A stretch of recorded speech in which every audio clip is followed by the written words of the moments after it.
All right, Shalom Israel. Welcome back to Wednesday night class. Good to see everybody in class, and also good to see everybody online. Hopefully, everybody's doing well in your family and your congregations, and you're growing. And we're preparing for another up and coming Passover 2026. Class is called Passover Preparations 2026.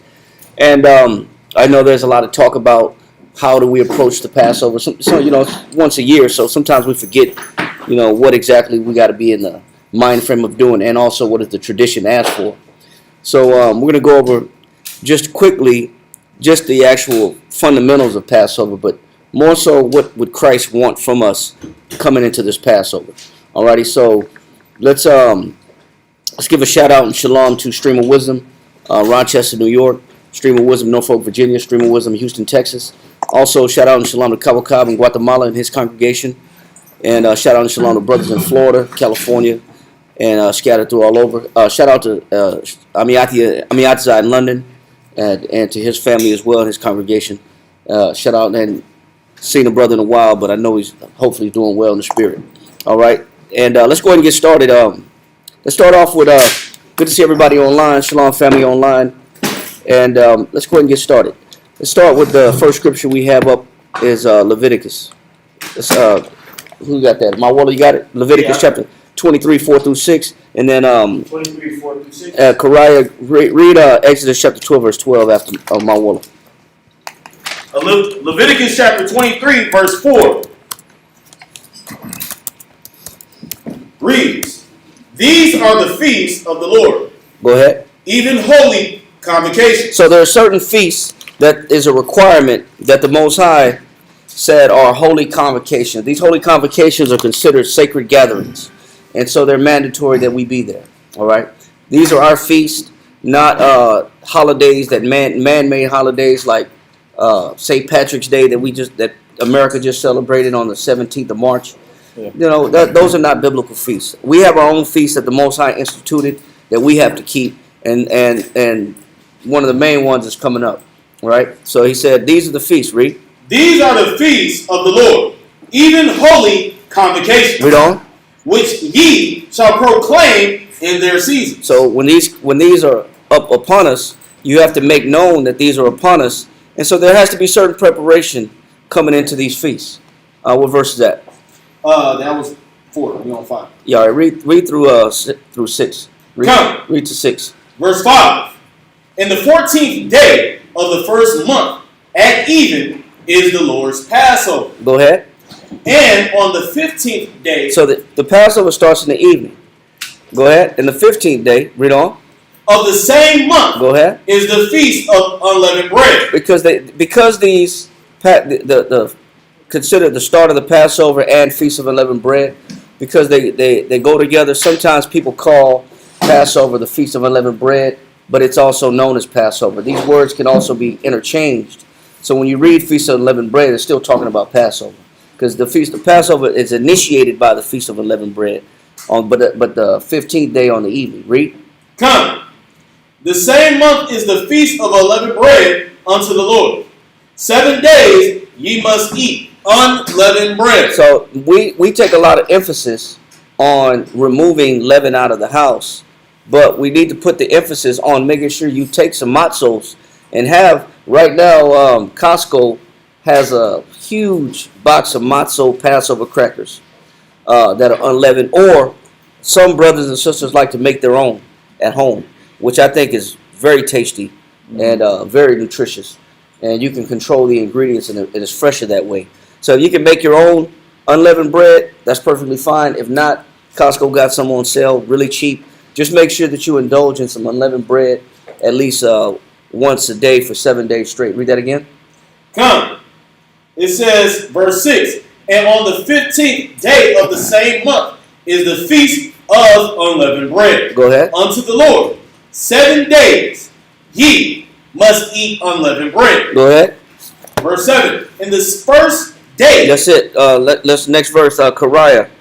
Let's get Exodus chapter 12, verse 12. Exodus chapter 12 and verse 12.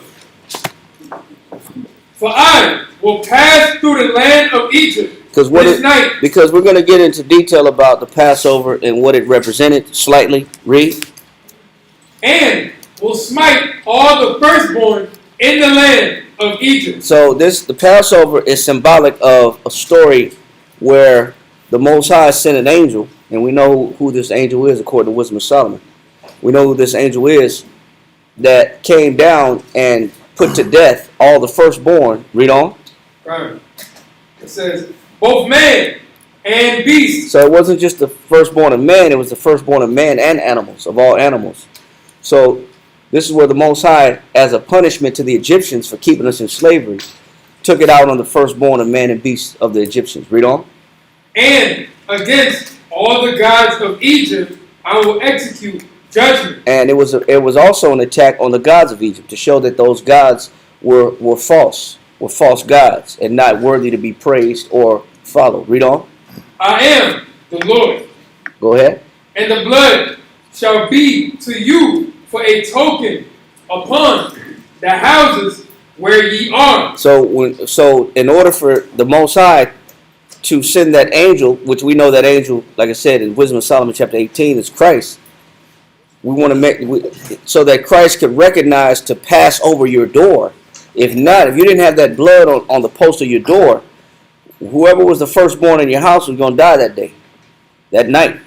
So it was important that you strike that post with the blood of the lamb on that doorpost, so that angel could pass through. Yes, sir. And I think it said in Wisdom of Solomon that some brothers didn't put the blood on the doorpost, and they had consequences.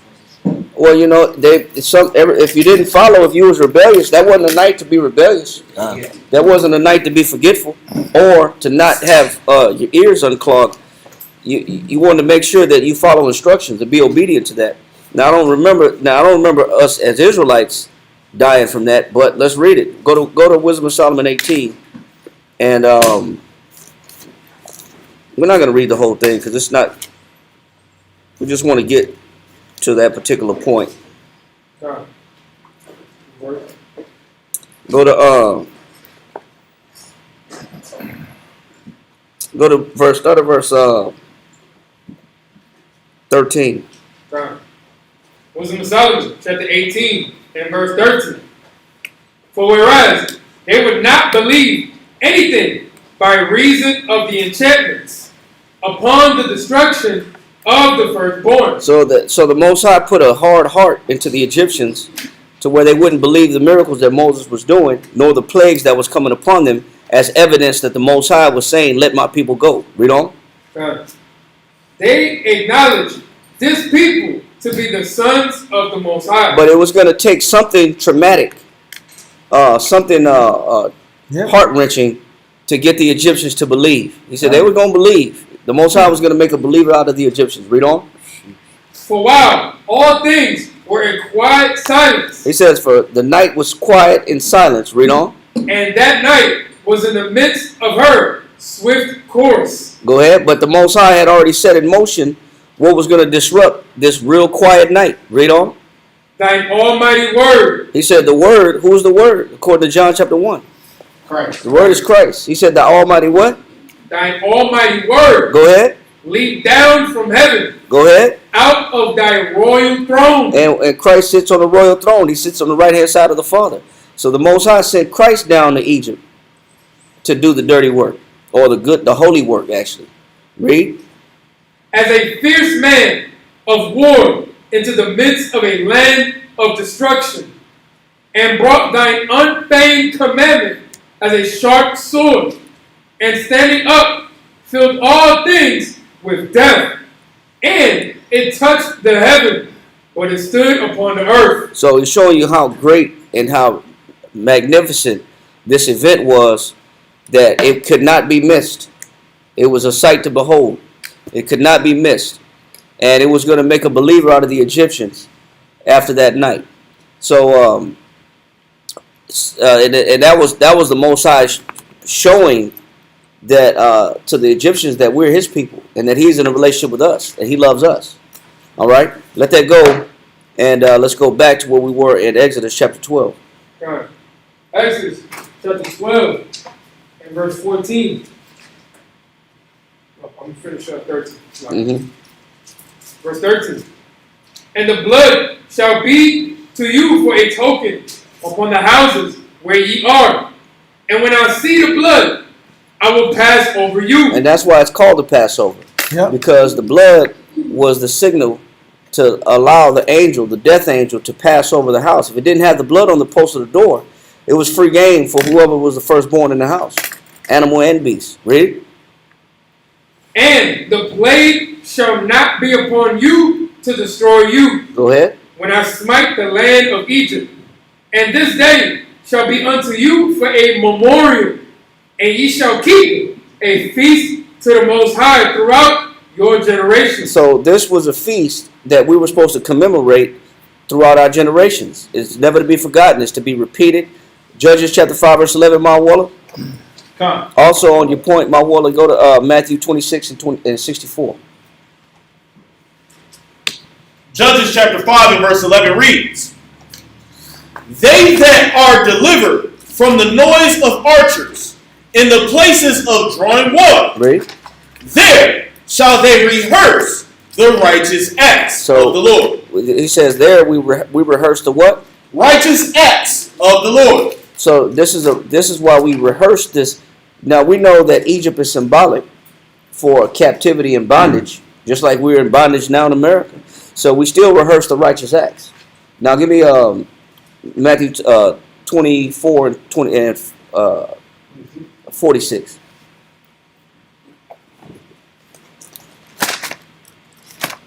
Twenty-four, 46, I right? think so. Read that. Matthew 24, verse 46. Blessed is that servant. Yeah, that's it. He said, "Blessed is that what?" Blessed is that servant. So he said, "Blessed is that servant." Read. Whom his Lord, And when his Lord, read. when he cometh, But when Christ come back, read. shall find so doing. Doing what?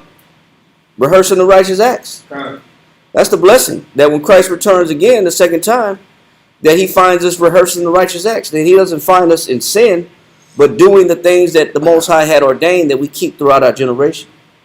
All right? So we get a blessing for that. You get salvation for that too. So it's a reward coming to those that can rehearse these righteous acts, especially when Christ returns.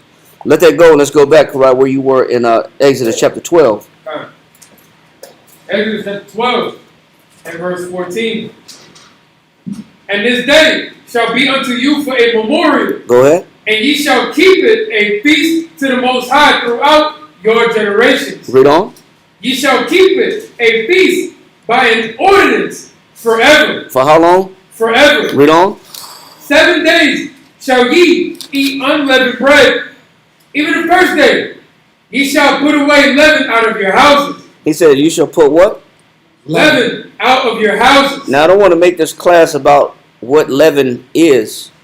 If it say leaven, because there's so many different ingredients, artificial ingredients that are leavening agents. But then we also know that leaven comes from old yeast being mingled in with new yeast. This is the ancient level. The ancient leaven, old yeast that had grown fermentation through bacteria, and you add a little bit of that old leaven or old yeast into the new bread, and it will still activate the enzymes in the bacteria to eat the sugar. They convert the sugar into carbohydrates, and that's what creates that leavening agent in the oven. You know, so it's the enzymes that are being converted and creating these gases and creating this elevation that's creating this yeast or yeast-like effect. So he says that we make sure that all the old leaven is because sometimes what we'll do is we'll take a high holy day like the Feast of Unleavened Bread, and we'll strictly just be looking for and reading rice, Tostitos, corn chips. Yeah. We'll be looking at every single ingredient looking for leaven. Yeah, I remember those days going and looking. You like eat some yogurt. And yogurt says let it out. Yeah. I was trying some yogurt. Yeah. It's just it's in everything. It's in everything. But you know, if you see it, of course, get rid of it. Yeah. But I'm saying that we tend to become like Inspector Gadget when it comes to like leaven. Yeah. And not focus on the symbolic aspect of what Christ was saying that's more important than just look seeing if your macaroni and cheese got leaven in it. Come. Because first of all, if it's cheese, it probably does have some yeast-like effect or growth Yeah. Yeah, inside. but that's of not it. bread though. It's not bread. Yeah. But what we do is we look for rice, we looking for ketchup, we looking at everything. Yeah. Because And you get the 50,000 phone calls. Hey brother, does ketchup got yeast? I'm like, man, I'm not the ingredient master. You know what I'm saying? To be able to know if Yeah. ketchup got yeast in it. Let's drink a beer, right? Slack it. Yeah. It's confusing. It's confusing because people look at these things. Yes, you should, but we tend to microscopically only focus on the ingredients and not focus on the real true message. There's more to the unleavened bread than just the fact that I found that these potato chips has yeast. And brother, you're off, brother. You wicked. Yeah. Or this yogurt or this whatever it is that I'm eating got some yeast in it. If it's obvious it has yeast, get rid of it. But look at, calling brothers for mustard and mayo and ketchup and salad dressing and just calling for every single. Just read it, Google it, do your research. But there's more to it than just the actual ingredient. So read that again, Karai. Verse 15. 7 days shall ye eat unleavened bread. Even the first day ye shall put away leaven out of your houses. So you shall eat. The focus is to eat the unleavened bread. Take the leavened bread out of the houses, or take the leaven out of the houses. So if you see leaven, get it out. Crackers got leaven in it. Most crackers got leaven in it, unless it's like some ancient grain. But most crackers, most bread got leaven in it. Get rid of it. Get it out. Some cereals have leaven in it. Get it out. But he says, take it all out the house. Read on. For whosoever eateth leavened bread from the first day unto the 7th day, that soul shall be cut off from Israel. Read on. And in the first day there shall be an holy convocation. And on the first day there's a holy gathering. Read on. And in the 7th day there shall be an holy convocation So to you. So the first day and the 7th day you treat it like a Sabbath day. It's a holy convocation. Read. No manner of work shall be done in them. And that's why you treat it like a Sabbath. Read on. Save that which every man must eat, that only may be done of you. So there's preparations that are allowed to prepare for the Passover that you have to do in order to celebrate the Passover. And that's the exemption right there. Read on. And ye shall observe the feast of unleavened bread. For in this selfsame day have I brought your armies out of the land of Egypt. Because we're rehearsing the righteous acts. So it's to be remembered and celebrated. It's that this time that the Most High pulled us out of captivity and slavery and bondage by a merciless nation. Lo and behold, we're in the same condition. Right? Read. Therefore shall ye observe this day in your generations by an ordinance forever. Go ahead. In the first month, on the 14th day of the month, at even, ye shall eat unleavened bread. Unto the 21st day of the month, at even. Go ahead. 7 days shall there be no leaven found in your houses. So, once again, you take the leaven where? Out of your houses. You take it out of your houses. So, do the research, check your ingredients, check your cabinets, check your pantry, whatever. Get the leaven out your house. With all that being said, it's that doesn't take away from the physical observation of leaven. Yes, sir. Now, does that mean to sit it outside your house? No. Or completely throw it away? Just throw it. Sometimes brothers Well, if you putting bread outside by the mailbox, outside. if you saving bread by the mailbox, birds, animals, raccoons, possums, and whatever else is out there, They're sending out there. is gonna get to that bread, or something else gonna get to it. Mold gonna get to it. Yeah. But just throw it out your house. Good. It's sometimes it's painful Yeah. because we're tight with damn man, that's good food going. Yeah.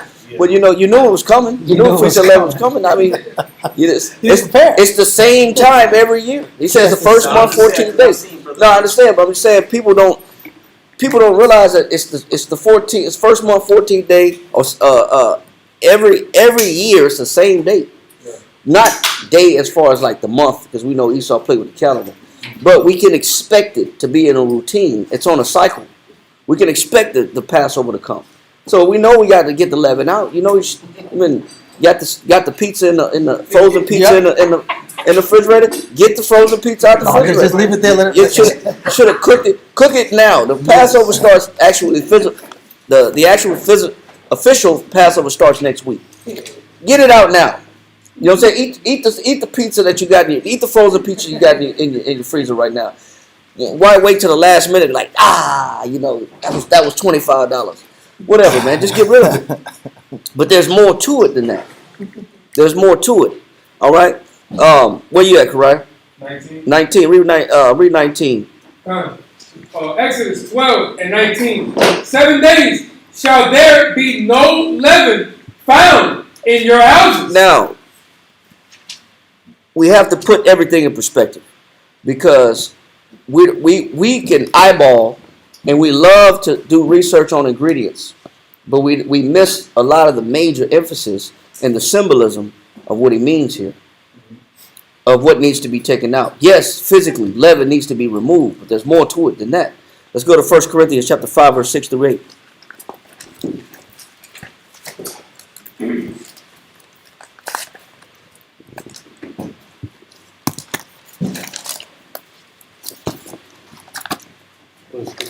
First Corinthians chapter 5, verse 6 through 8. 1 Corinthians chapter 5, verse 6. Your glorying is not good. Read. Know ye not that a little leaven leaveneth the whole lump? Because that's what leaven does. Leaven is an influencer. It has influence. It says a little leaven can leaven the whole lump. It activates. It's an activator. Right? Read on. Purge out, therefore, the old leaven. And that's what the Feast of Unleavened Bread is talking about in Exodus and also in Leviticus. Throw it out.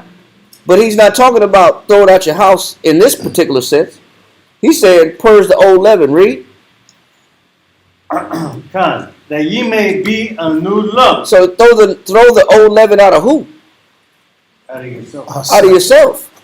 We missed the point. We go into this mad research for leaven on the cabinets, but you forget about the leaven in you.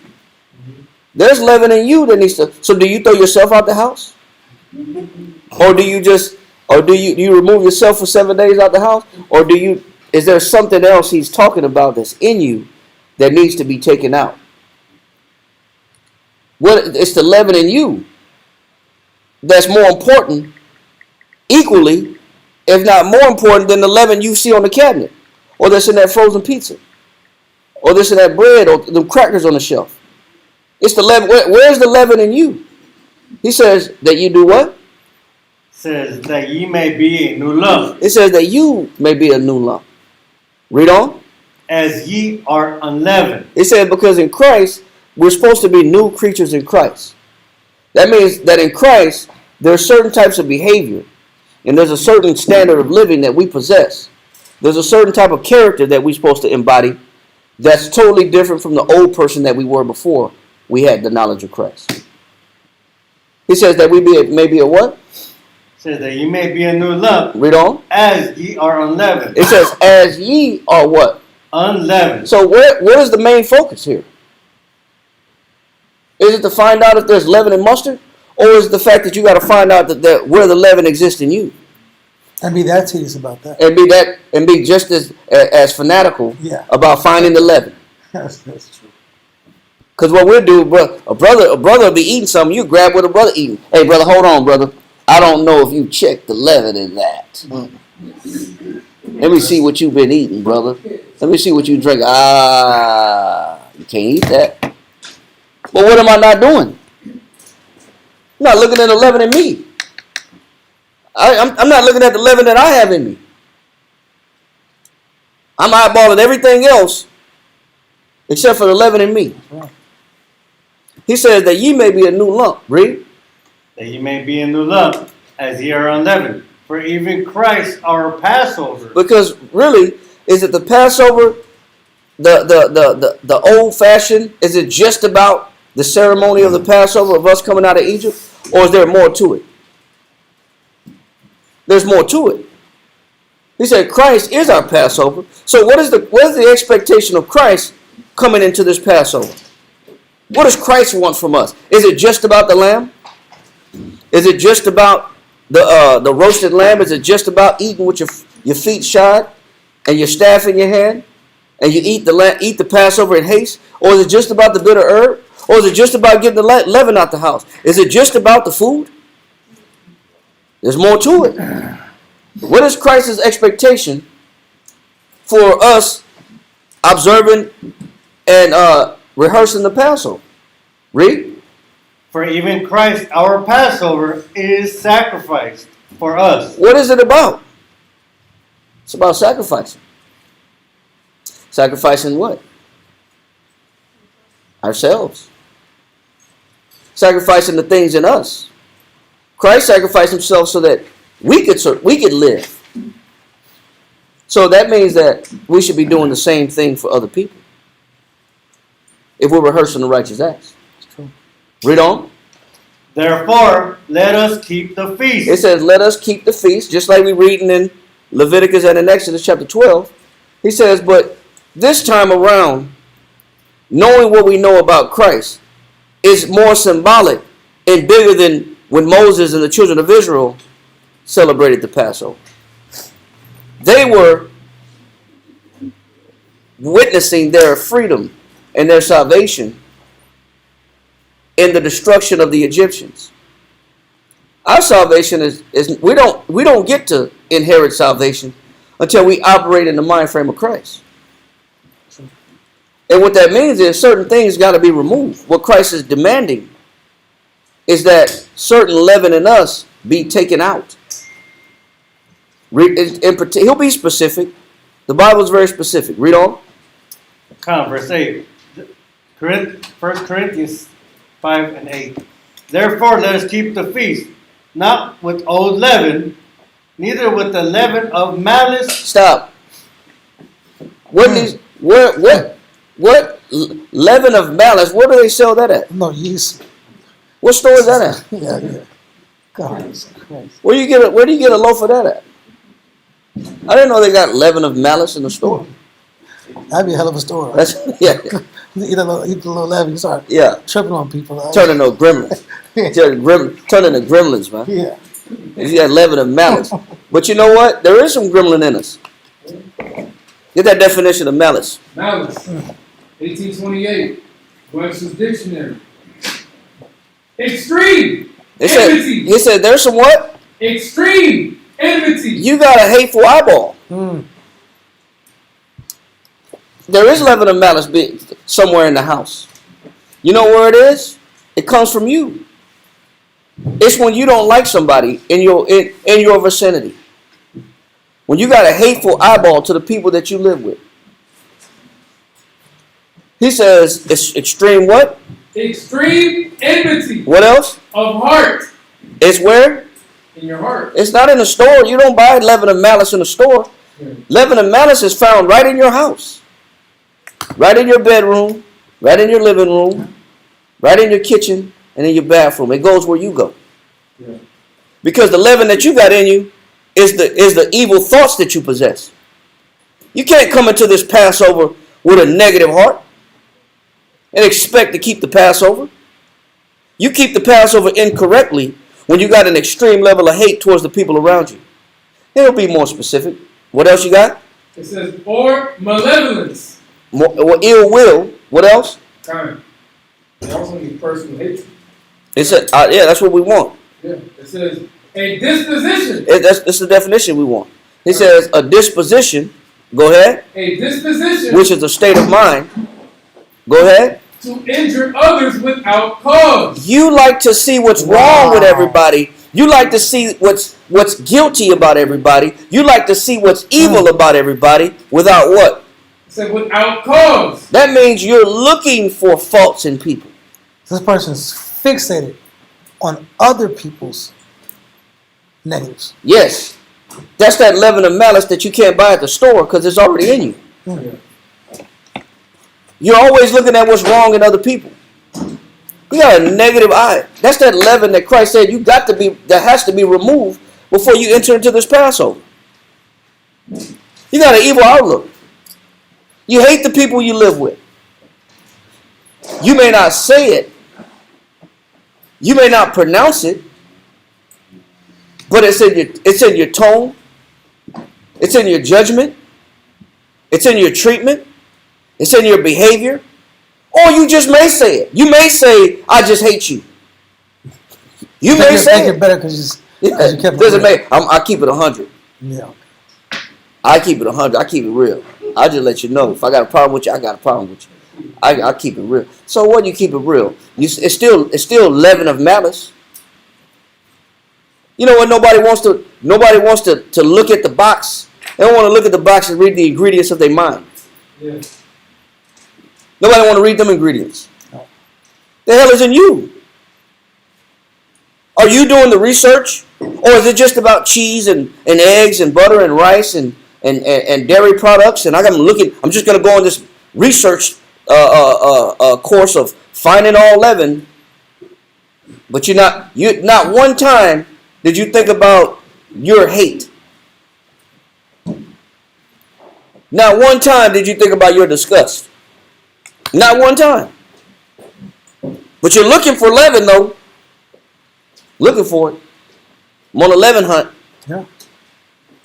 But what you got in you? Read that again, Carrara. Malice, extreme enmity of heart or malevolence, a disposition to injure others without cause, from mere personal gratification. And it says you get a kick out of you get a little bit of joy by being hateful. You get a little bit of gratification by being spiteful. By you being disgusted at what people do around you, and it makes you angry. You actually get a little thrill out of that. There's a little bit of joy and reward by looking down on the people next to me. It just makes me feel a little bit better about myself. It's to puff you up. Yeah, because I got low self-esteem. Because I got low self-esteem and I'm insecure. I get a little bit of joy looking at somebody else. I can see somebody else's faults. It's not just me. It's not just me. I'm not the only one. I'm not the only one. There's more than one loser in this house. Yeah, that's the spirit. Or there's more than one person with a problem in this house. Because I don't want to look at me. I'm not the only dummy. I'm not the only one riddled with mistakes. I get a little bit of gratification by looking down on people. That's what's sick about malice. You actually enjoy it. You get a thrill and some satisfaction out of seeing what's wrong with the people around you. If that's not hateful, I don't know what is. Not only do you find fault in people, but you actually like it. You just don't know you like it. You must like it because you do it. Yeah, because you do what you like. Well, you do it all the time. And you must like it because it's a habit now. Yeah, that's true. You don't do a habit and say, I don't like doing this habit. You don't make a habit out of something you hate. But when it's something I actually enjoy, I actually like eyeballing everybody around me. I like the feeling I get when I can see flaws. It's so easy. Life is easier. I don't have to see me. I don't have to see who. I don't have to look at me. I don't have to see me. If I spend 6 hours a day looking at everybody else, that's 6 hours I get to ease my own conscience. Yeah. It is. I don't have to burden myself with doing some self-examination. Yeah. And doing some self-inventory. But that's exactly what the Feast of Unleavened Bread is about. Removing that ill will, that malevolence, that desire to hurt, desire to see evil. To remove that out of before you go into this Passover, to take that evil eye you got out. Not in a physically remove your eye, but to take it out of your mind. The thoughts that you possess, that hateful thought process you have, you can't go into the Passover thinking that the Most High is going to honor your sacrifices into the Passover. But you got disgust and personal, it's personal what? It says personal gratification. It's personal gratification. Read. or from a spirit of revenge. Or I operate in a spirit of what? Revenge. You know what? I'm going to get you back. Gotta get even. I got to get even. You think the Most High is going to honor this spirit coming into the Passover? And you got revenge in your heart? Or you have in your heart, and you just haven't found a way to get it, but you're waiting for the opportunity. Yep. Say I told you so. Or I got to get even. And what's funny is that I didn't even really realize this, but I know I've been going on Wednesday class about generosity. Yeah. Generosity in particular is actually the antithesis of malice. That's crazy. It's actually the direct opposite spirit of malice. I didn't even know it. We've been talking about generosity for about 3 weeks, maybe 4. 4 weeks we've been talking about generosity, not realizing that generosity is actually the contrary spirit to malice. Instead of holding something over somebody's head, you actually give for free. Get that definition of generosity. Generosity. 1828 was the dictionary. It says the quality of being generous. Liberality. It says the quality of being generous, liberality, what else? In principle. Go ahead. A disposition to give liberally. It says, now, we read that malice is a disposition to hurt or to see evil or to be disgusted or to get revenge. Generosity is the disposition to give liberally, free. I don't need revenge. I give to you for free, and whatever you do, you do. If you choose to appreciate what I do, fine, or not, it doesn't matter. You don't owe me nothing. I can give you love for free, and I don't care about if you don't return it back to me. Total opposite of malice, because I can see the good in you. Versus malice is when you can't see the good in people. Read on. complete opposite. Complete opposite. A disposition to give liberally or to bestow favors. A quality of the heart or mind. It's a quality of the heart or what? Or mind. Go ahead. Opposed to meanness. It's opposite of what? Meanness. It's opposite of meanness. It's opposite of malice. Didn't even know it. I didn't even know generosity is the opposite contrary spirit to malice. And this is the exact leaven that Christ said that we should be looking for to get out of our system before we come and celebrate this Passover. That quality of what, Kariah? It says, a quality of the heart or mind, opposed to meanness or parsimony. Go ahead. Liberality in act, bounty, nobleness of soul. It represents a noble soul. We was in 1 Corinthians chapter 6, verse 8, right? So let's read that one more time. 1 Corinthians 5 and 8. And then next brother, give me Matthew chapter 16, verse 5. God. Therefore, let us keep the feast. It says, so as we keep this 2026 feast, make sure you keep the feast a certain way, with a certain mind frame. It ain't about going on a mad dash for leaven in your cabinets. Yes, you got to do that too. That's just part of the tradition. But there's more deeper levels of examination that must be done as you keep the feast. Read.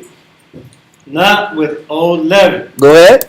Neither with the leaven of malice and wickedness. And leaven of malice and wickedness. That has to be the focus. Read on. Let that go. Matthew 16 and 5. Next brother. Come. Matthew chapter 16, verse 5 reads, and when his disciples were come to the other side, they had forgotten to take bread. Go ahead. Then Yahushua said unto them, take heed and beware of the leaven of the Pharisees. So once again, we read about bread, and we read about leaven, and the disciples was given an order by Christ to take heed and beware, watch out for the leaven of who? The Pharisees. So this leaven of the Pharisees has a double meaning, because they're just thinking we're talking about bread, actually physical bread with leaven in it. Read. And of the Sadducees. Go ahead. And they reasoned among themselves, saying, And the disciples thought amongst themselves, saying what? it is because we have taken no bread. I know why Christ said, watch out for the leaven of the Pharisees. It's because we forgot to bring the bread. Oh, Obviously, there's more to it than just bread, man. Meaning, you got to look at this Feast of Unleavened Bread that we're coming up on. It's bigger than just bread in the cabinet. It's more to it than you just looking for ingredients that got leaven in it. It's bigger than that. When you read leaven in the Bible, or removing leaven in bread, it's a lot of symbolism here. It's a lot of meaning here. And you got to be able to pick it apart and find out, what is Christ talking about? Is he talking about Wonder Bread? Nature's own? no. Read. Verse 7. And they reasoned among themselves, saying, it is because we have taken no bread. Which when Yahushua perceived, he said unto them, O ye of little faith. He said, y'all don't understand. Y'all don't believe. Y'all don't understand. Y'all don't see it. Read. Why reason ye among yourselves? Because ye have brought no bread? Y'all skipped the whole point. You missed the whole point of me, what I was trying to tell you. You think it's about bread. Because I say, beware the leaven of the Pharisees. You missed the whole point. Y'all, that's why Christ is checking his disciples. Y'all really think I'm talking about some bread? Some flour and water? With a little bit of salt? Maybe a little bit of baking soda? You really think that's what I'm talking about? Read. Do ye not yet understand? Neither remember the 5 loaves of the 5,000? And how many baskets ye took up? He's talking about liberality, generosity, giving freely. Remember when the disciples wanted to send the 5,000 home? Yeah. They didn't want to feed them? He said, because we only got enough for ourselves. Have enough. We don't got enough victuals to feed all this great multitude. And Christ set up a prayer, broke the bread, and 5 out of 5 loaves and 2 fish, he fed 5,000, and 12 baskets full came back, and everybody was full. Because that generosity is the antithesis of malice. Read. Verse 10. Neither the 7 loaves of the 4,000. Or when he fed 4,000 with 7 loaves. Read on. And how many baskets ye took up? How is it that ye do not understand that I spake it not to you concerning bread? He said, how is it that you don't understand what I'm talking about? How is it that you don't get it? Do you think that we're coming upon the Feast of Unleavened Bread and you're going to make bread the focus? You're really going to hunt out all the bread in your cabinets and research every single, and Google every ingredient. But you're not going to look at nothing in yourself. You're not going to do no personal inventory to find out if you got hate in you. How is it that you don't get it? Read. How is it that ye do not understand that I spake it not to you concerning bread, that ye shall beware of the leaven of the Pharisees? It says that I didn't say that. It says I didn't speak it that you should beware of of concerning bread. I spake it not to you concerning bread. Christ said I was not mentioning. I mentioned leaven of the Pharisees, but this had nothing to do with bread. He said bread was not the focus. But we'll go into the Feast of Unleavened Bread thinking that bread is the what? It's the focus. The focus. When Christ is talking to his disciples, the bread is not the focus. Yes, it is called the Feast of Unleavened Bread. But is that the primary number one focus that he's trying to get his disciples to see and understand? There's a greater level of understanding here.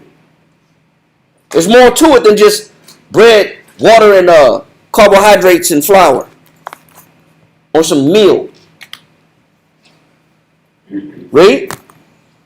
That ye shall beware of the leaven of the Pharisees and of the Sadducees. Go ahead. Then understood they how that he bade them not beware of the leaven of bread. It says, then they understood. Then understood they how that he bade them, he was begging them, not beware of the leaven of bread. Read. But of the doctrine of the Pharisees and of the Sadducees. He says, oh, the disciples said, oh, we get it. You're not even talking about bread. Exactly. You was only using bread as a euphemism, as an analogy, symbolically, to represent a behavior, Yeah. a style of worship. Oh, we get it now. This ain't got nothing to do with bread. It's a behavior. It's an example that's being distributed and being taught by the Pharisees that you got to watch out for. It had nothing to do with baking no bread, roasting no bread, and firing up a kennel or an oven and baking some bread. Yes, we do it because we rehearse the righteous acts, but we don't do it just with that in mind. You don't keep the Feast of Unleavened Bread with just the focus on eating unleavened bread and throwing leaven out your house. That's not the only focus, not even the majority of the focus. It took a little bit before the disciples understand what Christ is saying that's more important that you got to be aware of. There's more things to this. It's more involved. He said there's a doctrine of what? Of the Pharisees and of the Sadducees. He says they have a doctrine. So, where do you read about the doctrine of the Pharisees?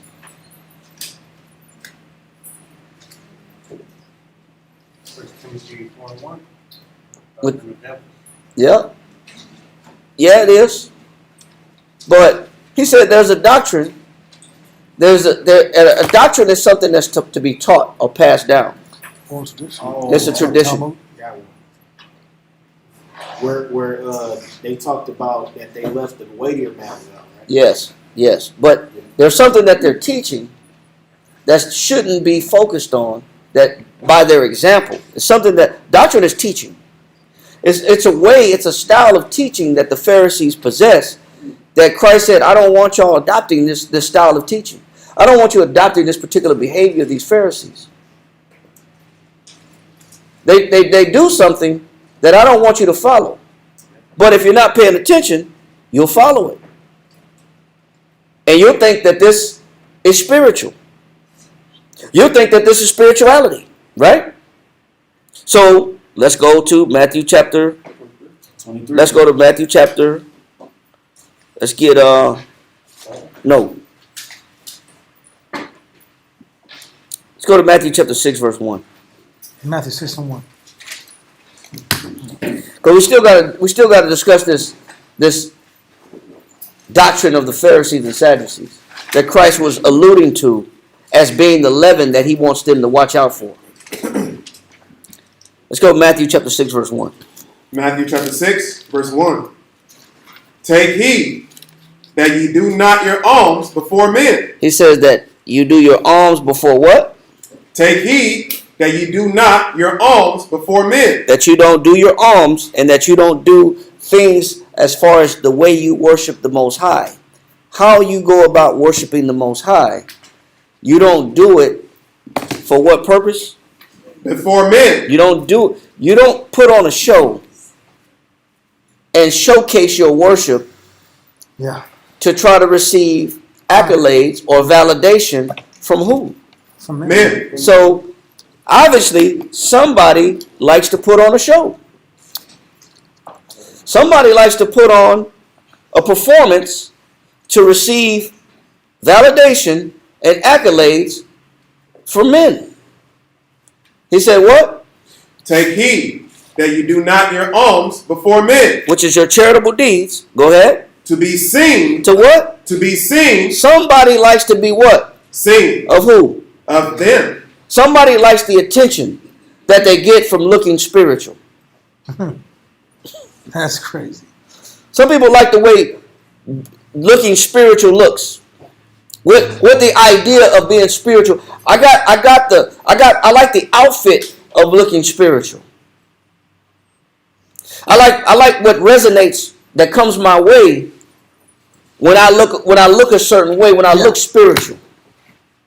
I like the attention that I get when I look spiritual. He says there are some people that put on this performance, so to speak, but they care more about how people view them than actually how the Most High views them. They care more about, it's not just, the Most High is pleased with me. That's not the main thought in their mind. No, it's not the main thought at all. It's more so who's looking at me, who's watching me, who sees me, Somebody watching. who's giving me accolades, who's bigging me up, who's taking notice. What benefit am I get from appearing like this? Right. Where's the hookup? Where's it at? He says some men do what? Matthew chapter 6, verse 1. Take heed that you do not your alms before men, to be seen of them. Otherwise, ye have no reward of your Father. Because if you care more about getting attention from people and care about validation from people and looking to receive a thank you from people, then the Most High is not giving you nothing. The Most High is not giving you a reward. Because you couldn't wait on his reward. You weren't looking for his reward. I'm not looking You for the want Most High. both. You want men's reward and the Lord's reward. I want validation from man, and I want the Most High to take notice. And it doesn't work that way. I want people to see how spiritual I am, how godly I am, and because it adds to my reputation. Yeah. Or it adds to my believability of spirituality. And I can also hide something. Because if you notice I'm spiritual, then maybe you won't see the real me anyway. But let me put the spiritual in front of it. It's like a shield or a cloak sometimes. If it's not about the Most High really giving you real validation, it's not coming from the Lord, and the Lord's really valuing what you're doing. If you really want people to value more than the Lord, then your performance is a front for people, not for the Most High, because the Most High sees through it. That means you really don't care about the Most High. Yeah. If you care more about a human being's attention, more than the Most High's appreciation of your spirit and what you're doing, how important is the Father? Then at this point, I'm a man pleaser. Exactly. Because I do everything to be recognized by man, but I could really care less about how the Most High feels about what I'm doing. That's crazy. And this is a particular style of worship that people have that Christ is warning his disciples from. How do we know? Go to Luke chapter 12, verse 1. Luke chapter 12, verse 1.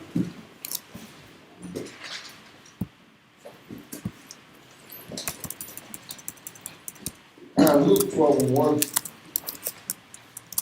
Read that.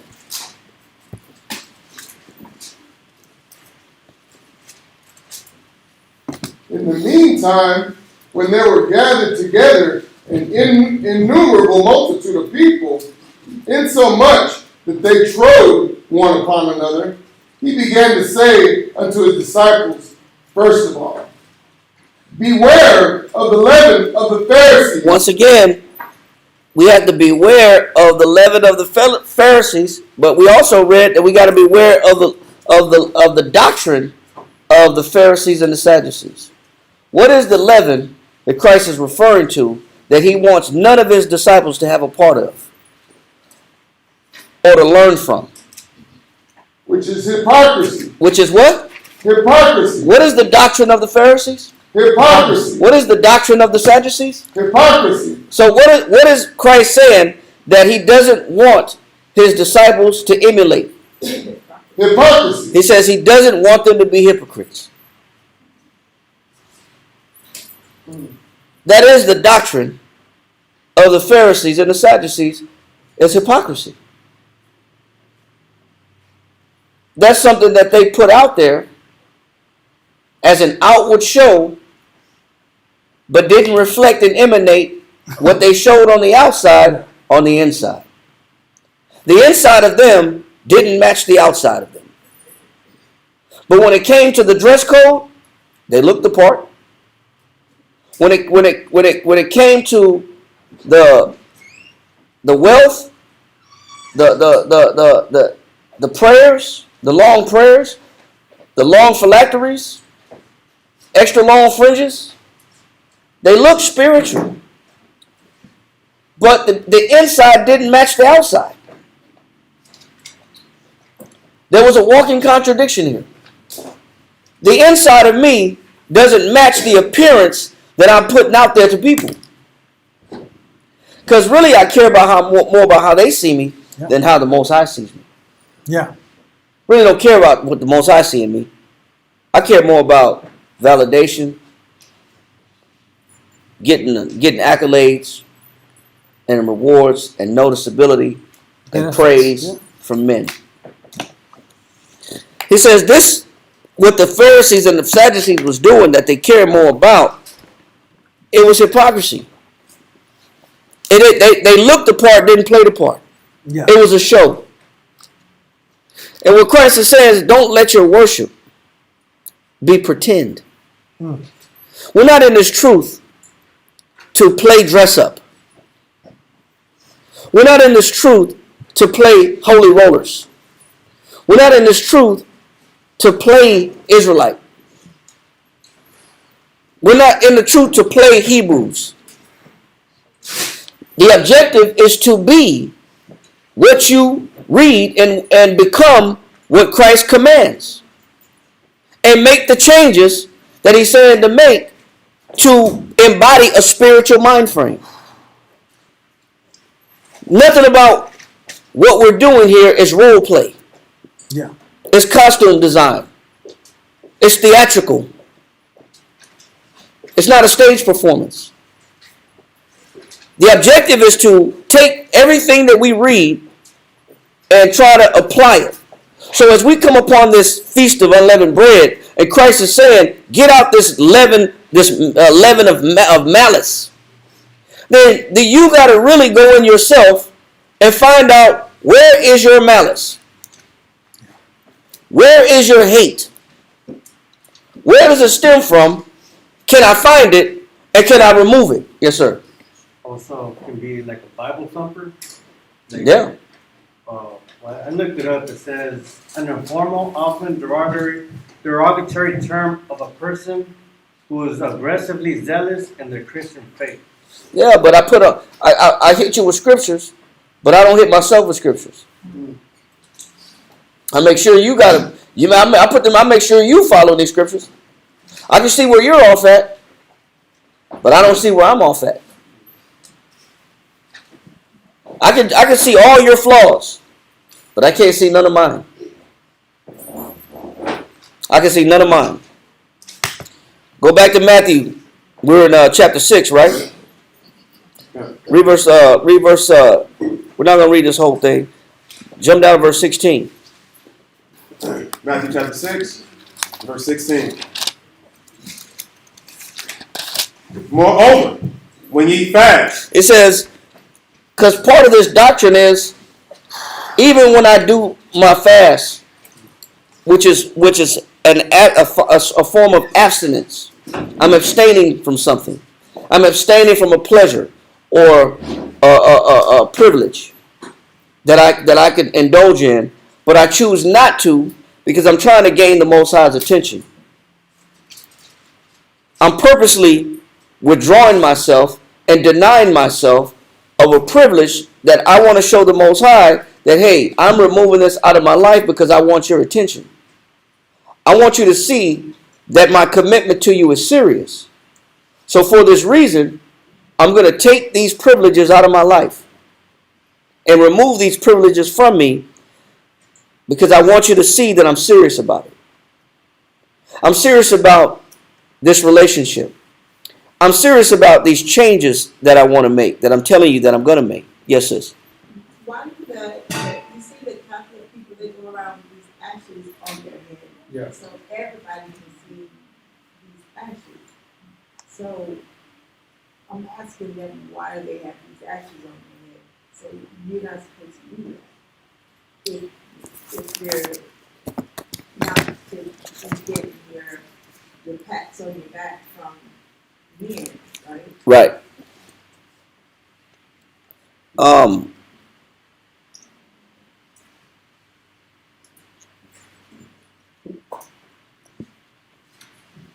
But that's Now I'm gonna read something to you because see if I can find it real quick.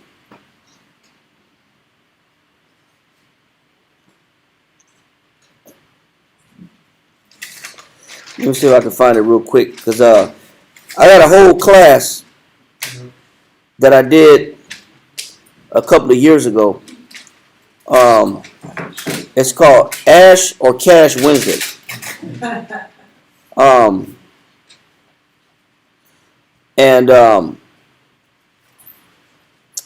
It explains and breaks down what Ash Wednesday is. Ash Wednesday is the beginning of Lent. Yeah. Lent meaning spring.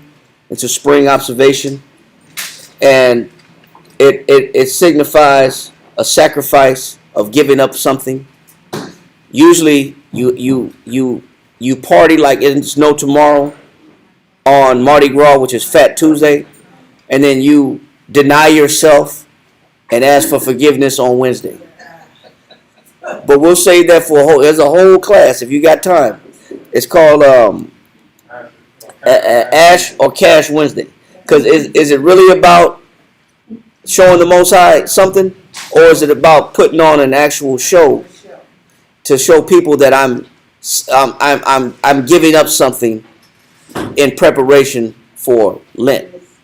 So we'll get to that another time, but it's a great point because it is for show.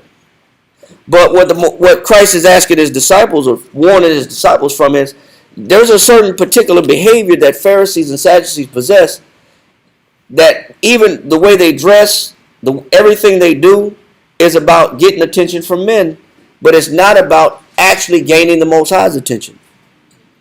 So when you're in this truth, you're here so you can gain the Most High's attention. So read that again. Matthew chapter 6, verse 16. Moreover, when ye fast, be not as the hypocrites of a sad countenance. He says the hypocrites, which is the Pharisees and Sadducees, he says they learn how to put on a what? Sad countenance. He says they learn how to put on a sad countenance. Meaning they look sorrowful. They look like they feel bad for what they've done wrong. And they're fasting with the particular look. A physical observation where you can see, oh man, these guys are suffering. Oh man, these guys feel bad for what they do wrong. Read. For they disfigure their faces. And if you look at their faces on the outside, these people show that according to their facial expression, they really look like they're sorrowful about what they do wrong in their life. It looks like they really want to change. It looks like you're witnessing some godly sorrow when you look at these people. Like, damn, man, they really feel bad for their sins. They really showing the Most High they want to change. You can see, the look will appear that way. Read. That they may appear. That they may what? Appear. Because who do they care about? Who do they care more about observing them? Men.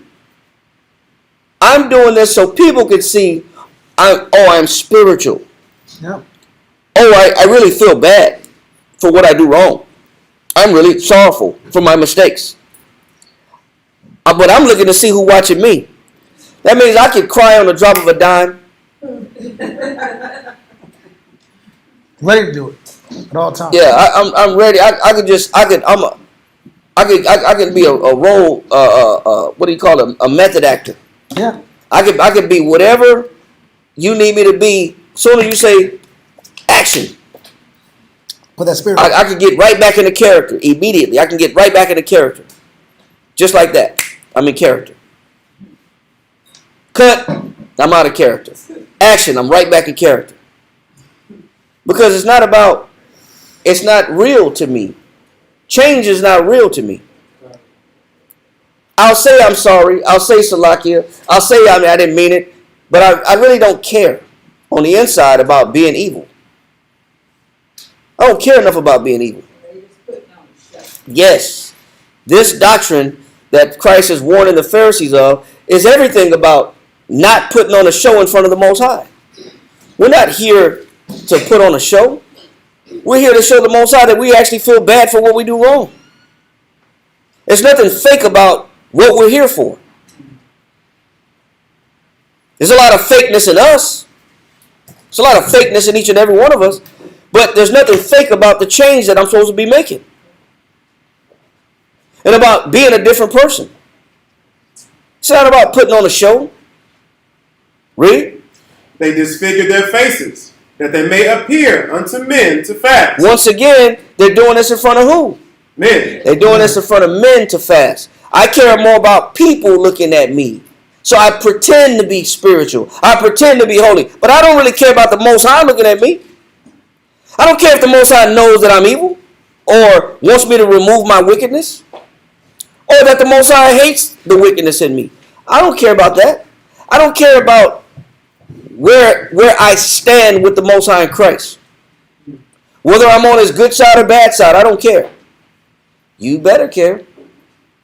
Because you can't fake it till you make it. Not in the truth. There's no such thing.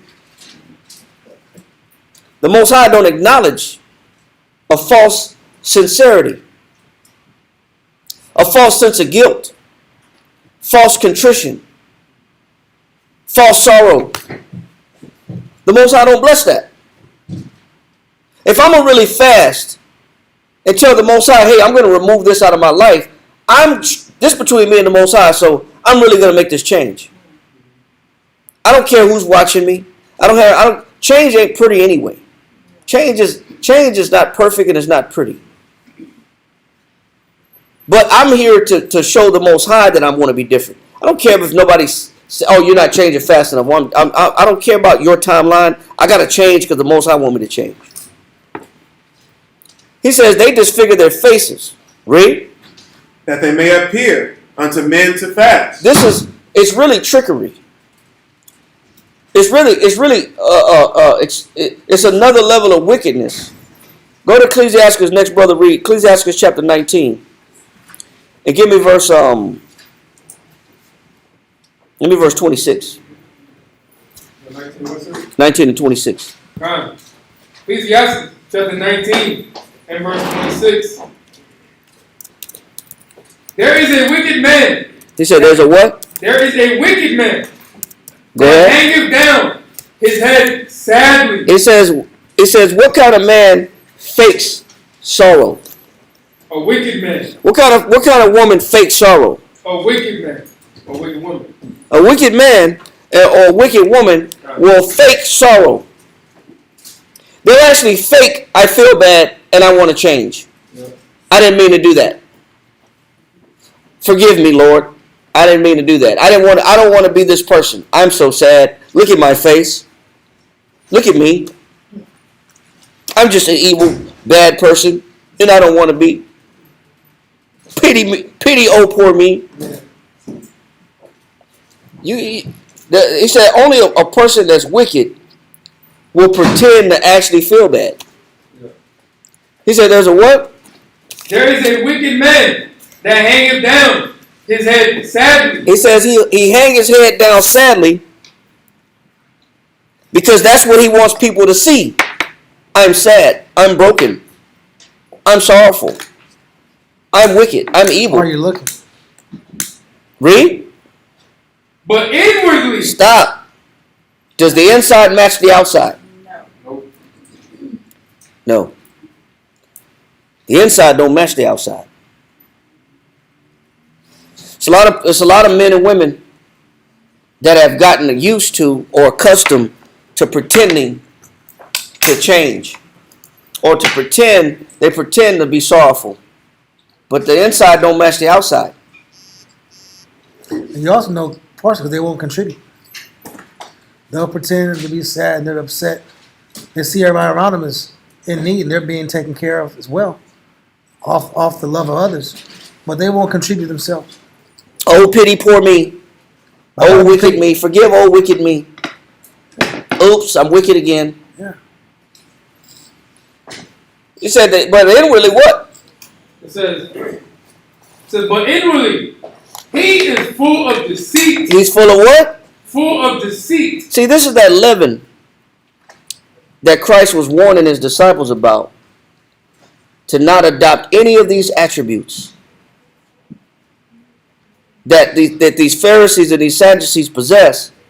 They pretend to be a certain way, look a certain way. They pretend to be spiritual, but the inside don't match the outside. They pretend to feel bad for what they do wrong, but how do you know when somebody really repents? They don't do it again. To repent means to feel such sorrow for past actions as to not repeat them. The reason you know somebody repented, they don't do it again. They don't do those things that were wrong again. They make sure that I remove this behavior out of my system. You won't catch me doing this again. You won't see me doing this again. I'm done with this type of behavior. If you're done with it, then you're not doing it again. He said, but some people will put on a show, a costume, a character. Read. Casting down his countenance. Go ahead.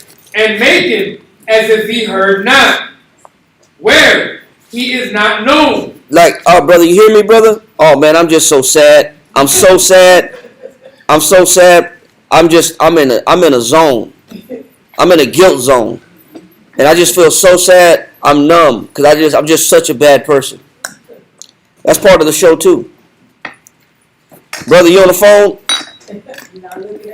It take 50,000 minutes to say "con." Because I'm actually, that's part of my theatrics. That's part of the performance. Read.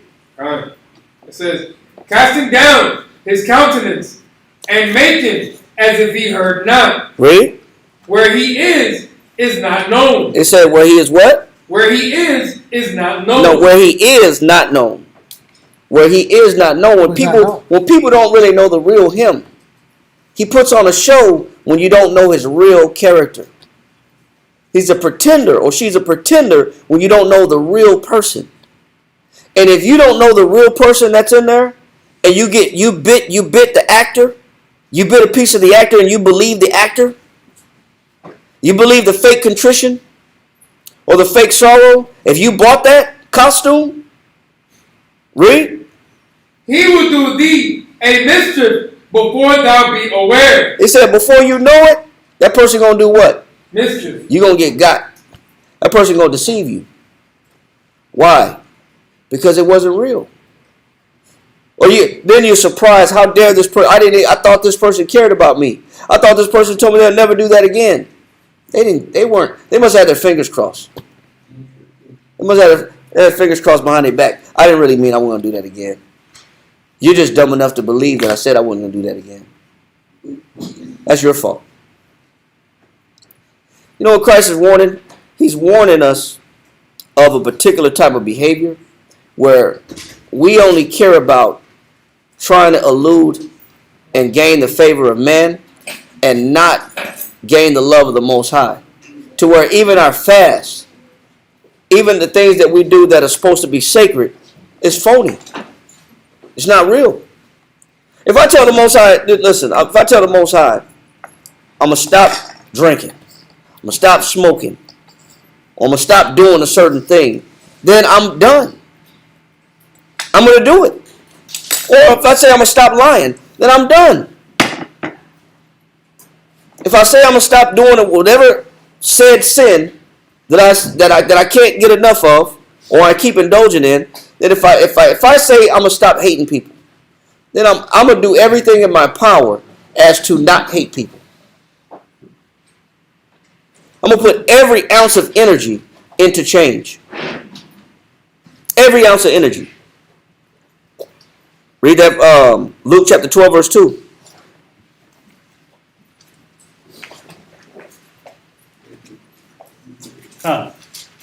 Luke chapter 12, verse 2. For there is nothing covered. It says, for there's nothing what? There is nothing covered. The Bible says there's nothing that's covered. What does it mean when he said there's nothing covered? There's no secret that can't be revealed. No secrets? There's nothing unseen. There's nothing unseen? You can't hide who you really are. Say it again. You can't hide who you really are and your real intentions. There's nothing that you can do. You can fool man all you want. You can fool women all you want. You can fool people all you want. He says, but there is nothing that what? For there is nothing covered that shall be revealed. He says, there's nothing covered that shall not be revealed. Showing the Most High pulls the mask and the costume off everybody. You can pretend to change. You can pretend to feel bad for what you do. The Most High can see right through the costume. He sees right through the mask. We got 50 different masks on, and the Most High can see through all of them. He said, "There's nothing that what?" It says, for there is nothing covered that shall not be revealed, neither hid. It says, "Neither what?" Neither hid. Hold this right here, another brother. Give me Isaiah 58 and 1. Hold this. Where you at? Isaiah chapter 58 and verse 1 reads. Ready? Read it. Cry aloud. He said what? Cry aloud. Go ahead. Spare not. This is what the Most High told Isaiah. Cry aloud, spare not. Read. Lift up thy voice. He says, lift up your voice. Read on. Like a trumpet. He says, sound off on these people. Read on. And shew my people their transgression. He says, sound off on my people and show them their sins. Why is the Most High telling Isaiah to sound off on these people? Lift up your voice like a trumpet. So the people can take it serious. Make sure they hear you loud and clear. What does the Most High want us to hear loud and clear? Read on. It says, and shew my people their transgression. Go ahead. And the house of Jacob their sins. Read on. Yet they seek me daily. What's wrong with that? Is there something wrong with seeking the Most High? What? Daily. They're in the Bible. Lie. No, yeah, they are in the Bible. Oh, yeah. No, they seek the Most High daily. They're in the Bible. They got Bible verses posted on the wall in the house. They got the Bible on the dashboard in the car. They got a Bible full of notes. They got scriptures on their home screen on their phone. They got the animated home screen too. You know, they got the scriptures that pop out and, you know, lion faces pop out. But they seek the Most High daily. You would think, man, this is the person that's locked into the Most High. Look at the conversation. He says they seek the Most High daily. What else? Yet they seek me daily and delight to know my ways. He says, and they act like they actually are trying to get to know me. You know how you young generation call it, you know, rizzing up on somebody. Yeah. You know, you trying to mac somebody. We call it Riz. Yeah, we call it macking back in my day or whatever. But you know how you trying to mac somebody or trying to push up on somebody? You try to get to know somebody? What are you doing all this for? Why are you trying to spend time with somebody? Trying to get to know you. Trying to get to know you. Okay, you try to get to know me. What are you trying to get to know me for? What are you trying to get to know me for? Something you want. Say it again. Something you want. Because you want something. See, the Most High knows something about us that we don't realize is so easily seen by Him. You seek me daily, but something ain't right about you. You go to class, but something's not right about you. You act like you want to know scriptures, but something's not right about you. You fill up notebooks with verses, but something's not right about you. You talk good when it comes to trying to make people believe in the truth, but something's not right about you. You broadcast the truth. You wear the clothes. You got the look. You carry the ambiance. You got the right verbiage, the Hebrew Israelite vernacular. You got the vernacular kit. You got all the shalams and all the appropriate courteous Hebrew. You got all the courtesies. But the Most High knows there's something not right about you. You act like you want a relationship. Just like people that want to I'm trying to get to know you. Like with that's what I'm calling you. Why are you calling me so much? I'm trying to get to know you. I'm trying to be your friend. The Most High see this a mile away in us. He sees a particular behavior that he could see right through. Read it again. Come, verse 2 reads, yet they seek me daily and delight to know my way. He says, you act like you trying to get to know me. You act like you like me. You're pretending to like me. You go to class. You got scriptures down. You got notebooks. You got all this. You're asking to know me. You're counseling. You're doing all these things. You're trying to seek advice. The Most I see the performance. I see the effort. Bless you. I see the effort. See what you're doing. You moving up on me. Read. As a nation that did righteousness and he said, as a nation that did what? Righteousness. He says you operating as if everything about you is cool. He said you trying to get to know me as if everything about you is solid. As if everything about you is true. As you trying to operate as if all your actions are sincere. You really mean change. You really mean the Lord. You really mean God. You really mean Christ. The Most High said, I see it. Your actions operate like you actually give a damn. You actually care. You know how you pretend you care about somebody? Because you're trying to get to know them. So I'm pretending like I'm really interested in you. The Most High see through all the facades. He see through our phoniness. Read on. As a nation that did righteousness. Go ahead. And forsook not the ordinances of their power. And you operate like you don't break no laws. Like you doing everything right. You're trying to step to me as if you have everything in order. You're trying to establish a relationship with me. You're trying to get to know me. You're asking about me daily. You're making mention of me. You're taking notes from me. But you're not looking at what? You're not looking at you. You're not looking at you. You're trying to approach me and establish a relationship without identifying nothing wrong with you. You act like everything's on point. And I should believe your petitions. And I should believe this gimmick that you're selling me. But you have done no self-examination.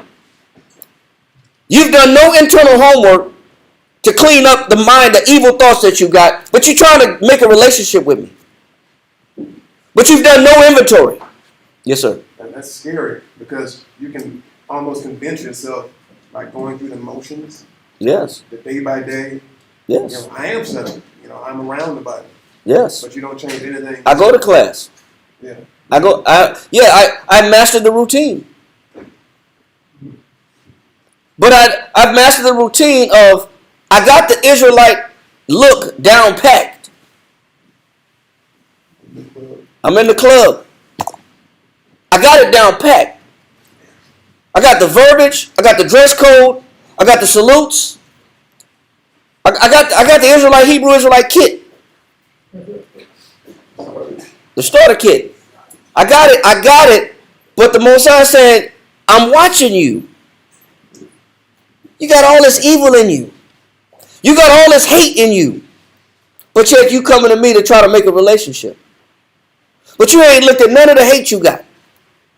You didn't examine none of your evil. And care to actually remove it. But you're trying to make a relationship with me. The Most High see the game a mile away. Because it looks like game. Because if you really want to come to the Most High, you make some changes. If you really want to come to the Most High, you'll remove some things about you. Read on, my Waller. Come. They ask of me the ordinances of justice. You asked me, am I right? Did I talk to this brother right? What scriptures do you recommend for this situation in my house? What scriptures do you recommend with this altercation I had with this person? What scriptures do you recommend to deal with this fallout that I had with my brother or my cousin or my family member? What do you recommend? What does the Bible say about that? We come across like we actually give a damn about what the Most High thinks and his emphasis. The Most High can see a show. He can see it. He can see pretend.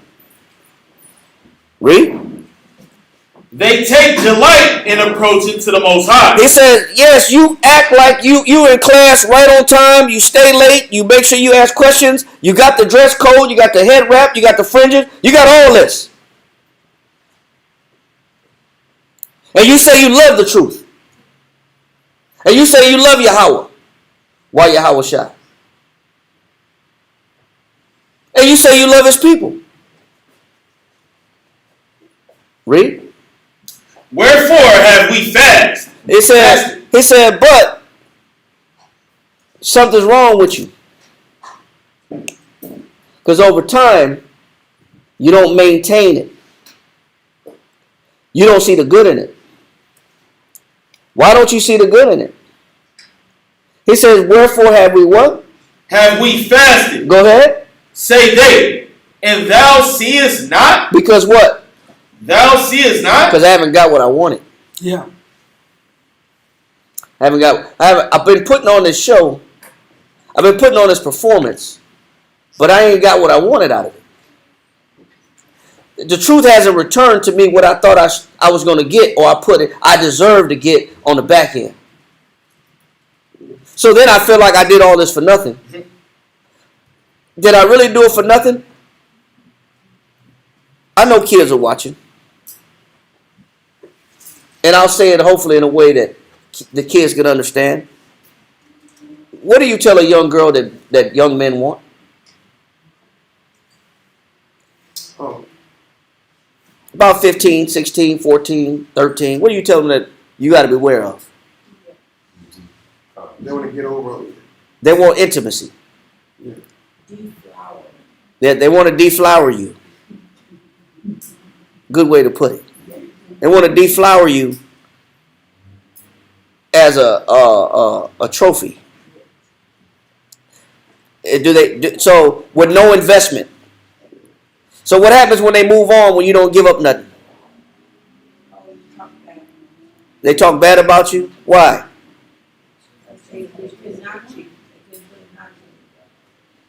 Why? Because the young lady didn't give in. Because she didn't give in. She didn't give up. She didn't give it up. But if you do give it up, then you talk about it. Yeah. But so they didn't get what they wanted. See, what the Most High knows is, okay, I'm watching you come to me and you trying to establish this relationship, but you didn't get what you wanted, so now I'm watching what you do.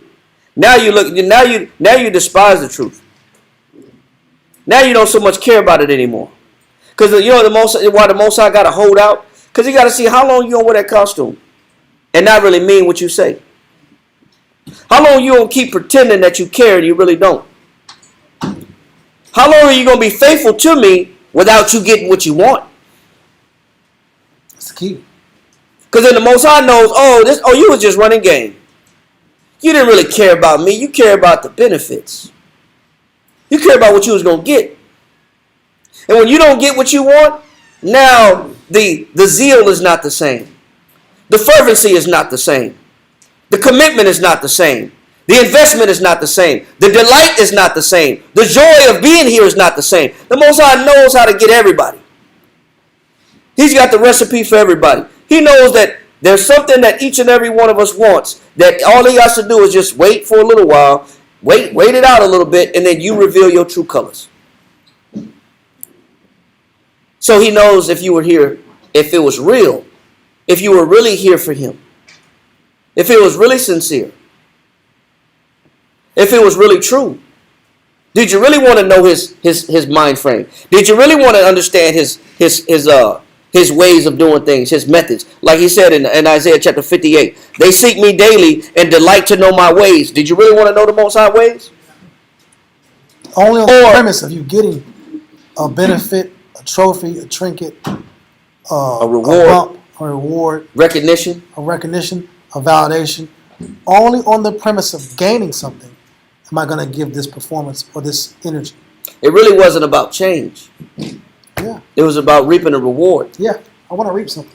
And if I don't reap it, I'm not going to be the character or the performance that I've been being. I'm not Yeah. going to be this person anymore. How long can I hold up the show? Yeah, exactly. Or how long can I play this role Yeah. without reaping anything that I came here for, and then still be strong in it? Exactly. You watch. I'm not sure if I believe anymore. Oh, you believe contingent Yes, on the idea of gaining. That's not real. that's not real. I believe if I get something. If I don't get something, I don't believe. That's like a young man saying, "Man, I didn't spend all this telephone time. Yeah, yeah. I spent hours and Yeah. hours on the phone. Yeah. I done spent money on dates. I done bought flowers. Yeah. I done did all these things to try to win you. Yeah, I done blew my phone minutes. And you get first base. Yeah, didn't make it to first base. And I got a friendship hug. I got the side hug. I got the side hug, shoulder only. And that's it. It's like, damn. That's it? Well, what did you expect? What were you expecting? You wanted something else. So the Most High know how to play the game too. You come in this truth, not being sincere about change, the Most High know how to play the game too. He'll hold you out too. He'll be like, okay, I got you. I see you do. How long you gonna wear this costume for? Then people say, I work so hard. You would have worked anywhere you want. You would have worked at Walmart. You would have worked at Amazon. You would have worked at the hospital. You would have worked at the school. You would have worked wherever you would have worked. I worked so hard. But did you change as hard as you worked? Yeah. Then now all of a sudden the sacrifices, the abstinences, it wasn't that important. Read that again, my Willa. Verse 3. Wherefore have we fasted, say day, and thou seest not? And he said, what? And thou seest not? I can't figure out why the Most High not blessing me. I don't see why the Most High is not giving me what I think I deserve or I should be receiving that I've been putting in. Something's wrong. I'm giving but not receiving. I have an expectation that if I commit to the Most High's ways and I learn His ways and I seek Him early and I seek Him daily, He'll return something back to me. I wore the perfect head wrap. I got the perfect head wrap. I got the fringes. Yeah. I got the look. Yeah. I look the part. I wore all linen. I don't know, am I blessed? I don't see what's wrong. No mixed fabrics. Read. And thou seest not? And he said, but the Lord ain't paying attention to it. Read. Wherefore have we afflicted our soul? Then what the hell did I do all this for? Why I afflict my soul? Then why did I commit so much time to this truth? I feel like I did what? Afflicted our soul. No, why have we afflicted our souls? Why did I do all this for the truth? Because to gain something. Because the Most High just waited you out. So he went in already expecting some dividends. Yes. See, the Most High, what the Most High doing is he's getting to the core of why you're here. He's not getting scammed. The Most High, you're not going to scam the Lord. So would it be safe to say that if a person has these qualities, if they don't track them to remove these qualities, they would end up being like in the spirit of a hireling, so when adversity comes, they would just leave? Yes. Because their intention wasn't pure. It wasn't pure. It wasn't sincere. The changes wasn't sincere. I made all these sacrifices, but I did it under the pretense that I was going to get something. Yeah. And when I didn't get what I wanted, I felt like it was a waste of my time. The Lord was a waste of my time. See, the Most High could see this is the wickedness that he's telling Isaiah to point out in us. It's the fraudulent nature in us that he's telling Isaiah to point out into us because he could see it. He could see it a mile away. The minute you don't get what you want, you change. You act like you wasted your time. You act like you could have did something else with your life that was more important than serving the Lord or getting to know the Most High. It wasn't true. He says, what, my Willa? Wherefore have we afflicted our soul? Then why did I spend so much time taking so many losses? Sacrificing like I've been sacrificing. Or inconveniencing myself. Inconveniencing myself. Or taking the low end of the stick. Yeah. I can't figure it out, man. So, read. And thou takest no knowledge? And the Most High is not paying attention to me. And I can't figure it out. Read. Behold, in the day of your fast. The Most High sees something wrong, though. The Most High said, hey, I saw something in you. You didn't pay attention to it. You didn't recognize it. I saw something in you that you didn't see in yourself. He says, in the day that you were actually supposed to be fasting, trying to get to know me, sacrificing, making a commitment to me, and the day that you said you were abstaining and you were going to remove things from you, from your spirit. Read. Ye find pleasure. He says, you're not as humble as you say you are. This is why I didn't reward you. You're not as sad as you say you are. You don't feel as bad as you say you do. Something on the outside doesn't match the inside. When you were supposed to be removing things out of your spirit, you weren't removing things out of your spirit. You were still replacing that with what? Pleasure. What does that mean? I was faking it. Say it again. Putting on airs, faking it. Fame. It was fame. It wasn't sincere.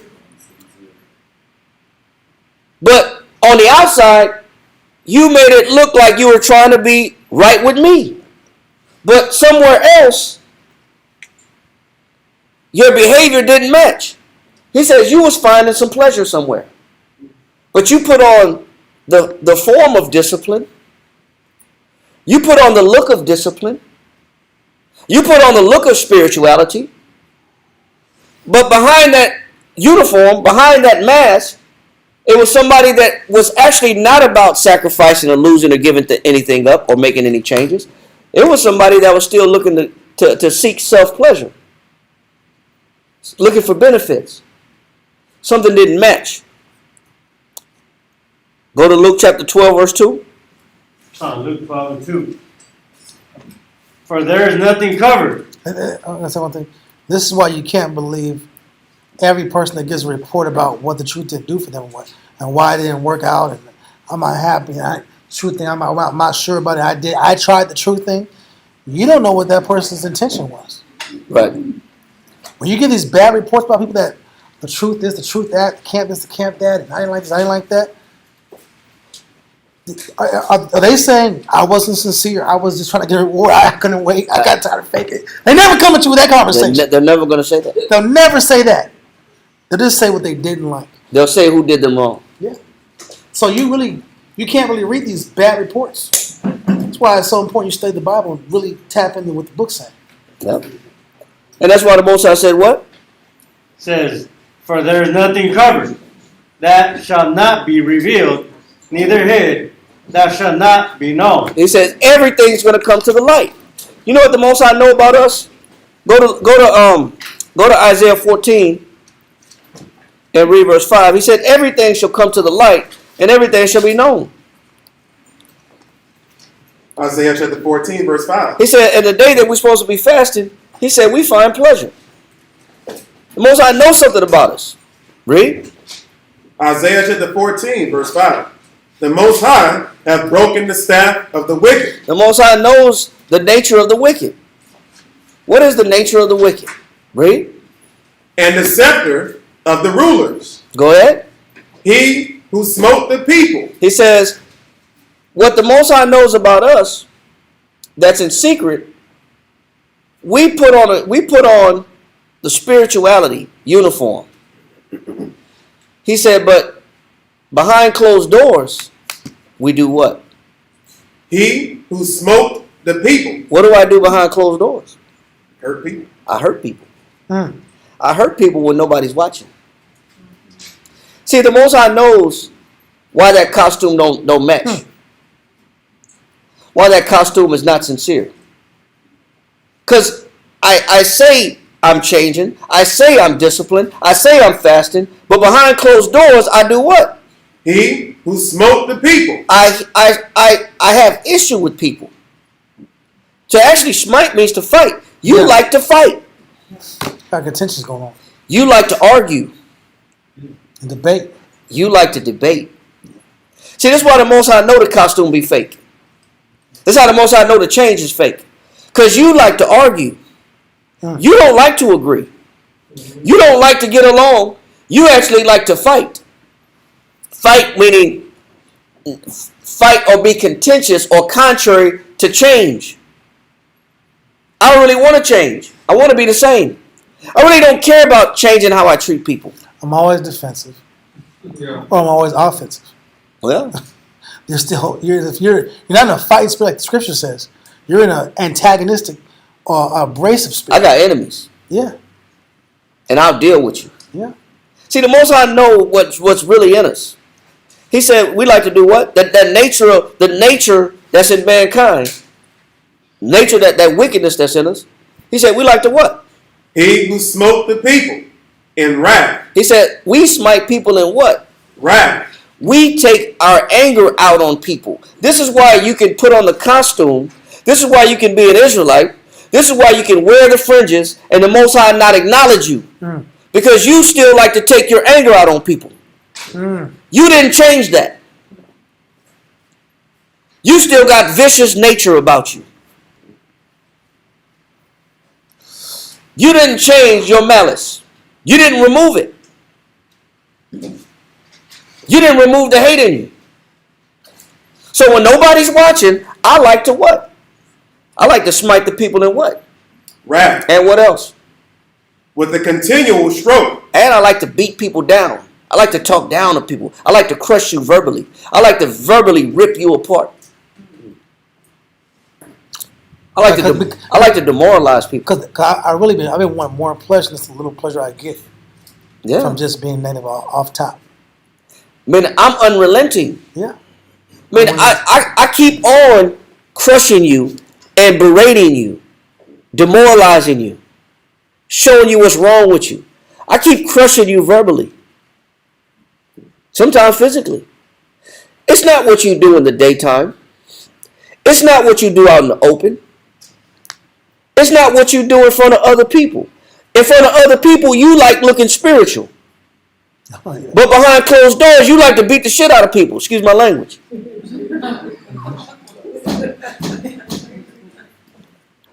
There's a contradiction that's there that doesn't match that person. The costume. Yeah.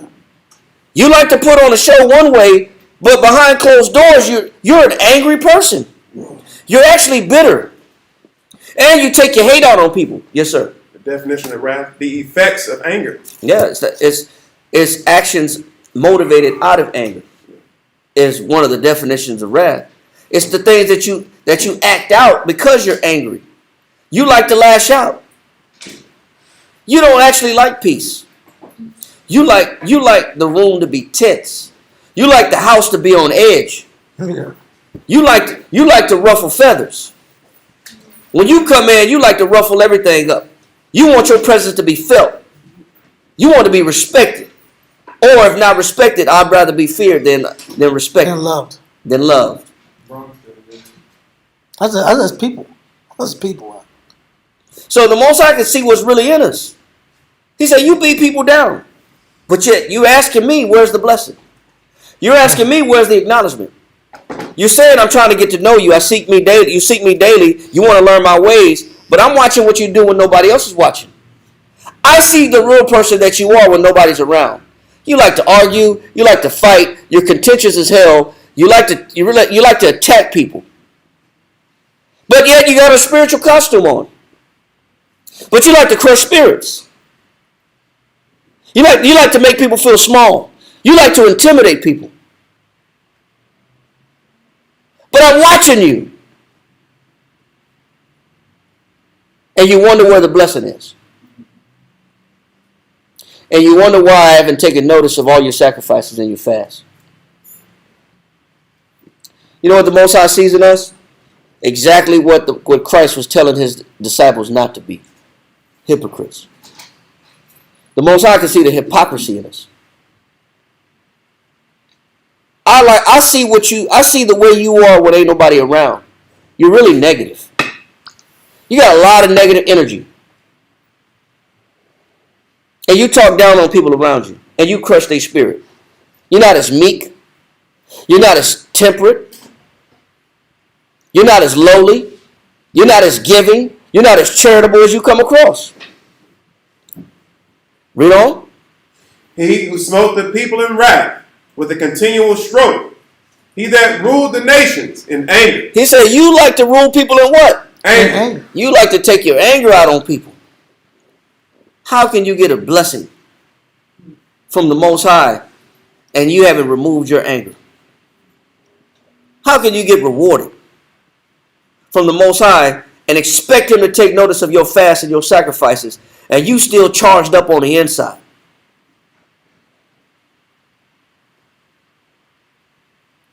How can you? We can play the part all day long and we can put on the costume all day long. But at home or when nobody's watching, the real guy comes out or the real woman comes out. I'm really mad and I'm really angry and I'm really bitter and I'm really vicious. That's the real spirit. That's my real spirit. That's the one that gets hidden. That's the part I like to hide. But the Most High can see that in us. But yet we have the nerve to come and ask the Most High, how come you ain't taking notice of my fast? How come you're not taking notice of my sacrifices? How come you're not taking notice of my attempts to get to know you? All the time. Because really deep inside, you're really an angry person. You're really bitter on it. You haven't fixed you. And I watch how you deal with people. I watch how you talk to people. I watch how you destroy people. But yet you want my blessing. And the Most High said he does what? He that ruled the nations in anger is persecuted. Is what? Is persecuted. The Most High God said, I'm going to persecute you. And what else? And none hinder it. They said, and nobody going to stop me. I'm going to deal with you and ain't nobody going to stop me. Nobody going to get in my way. I'm going to do like you do. I'm going to do what you do to the people around you when you don't think nobody's watching. See, it's not what we do when people are watching. Because Christ even knows that half the time we're doing stuff, we're playing righteous because people are watching. It's what you do behind closed doors that's the real you. That's preventing the Most High from really blessing you. What kind of person are you to live with? If the Most High was to live with you, how would you treat him? The only way he knows is how you treat the people you live with. Oh, wow. See, we go outside and we fix our costume and we fix our hat and our garments and we go outside and perpetrate a part that we're these holy, spiritual-minded individuals. We get back home, the real guy comes out. I'm really angry. I really attack people around me. I really see the evil. I really operate in malice. I see everything wrong in you. And I find fault with you. And I get a little joy out of it too. And I intimidate you. And I make you feel small and I crush your soul. And I do all this behind closed doors. And that's why the Most High said in Luke, read chapter 12, verse 3. Or finish verse 2. Finish verse 2.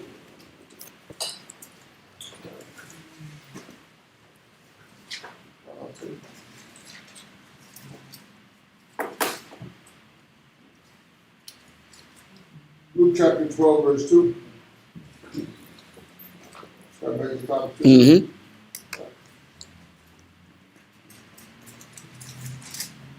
For there is nothing covered that shall not be revealed. What am I hiding? You know what I'm hiding? I'm really an oppressor. That's what I'm hiding. I'm really an oppressor. Yeah. I'm really vicious. On the snake. On a snake. On the snake. What am I hiding? I will really destroy you if you get too close to me. I really hurt you. I really see all your faults and all your evil. I can eyeball everything about you that's wicked. And I like pointing it out too. I get gratification. Remember what malice is. You get a little bit of gratification. You get personal gratification for finding fault in people.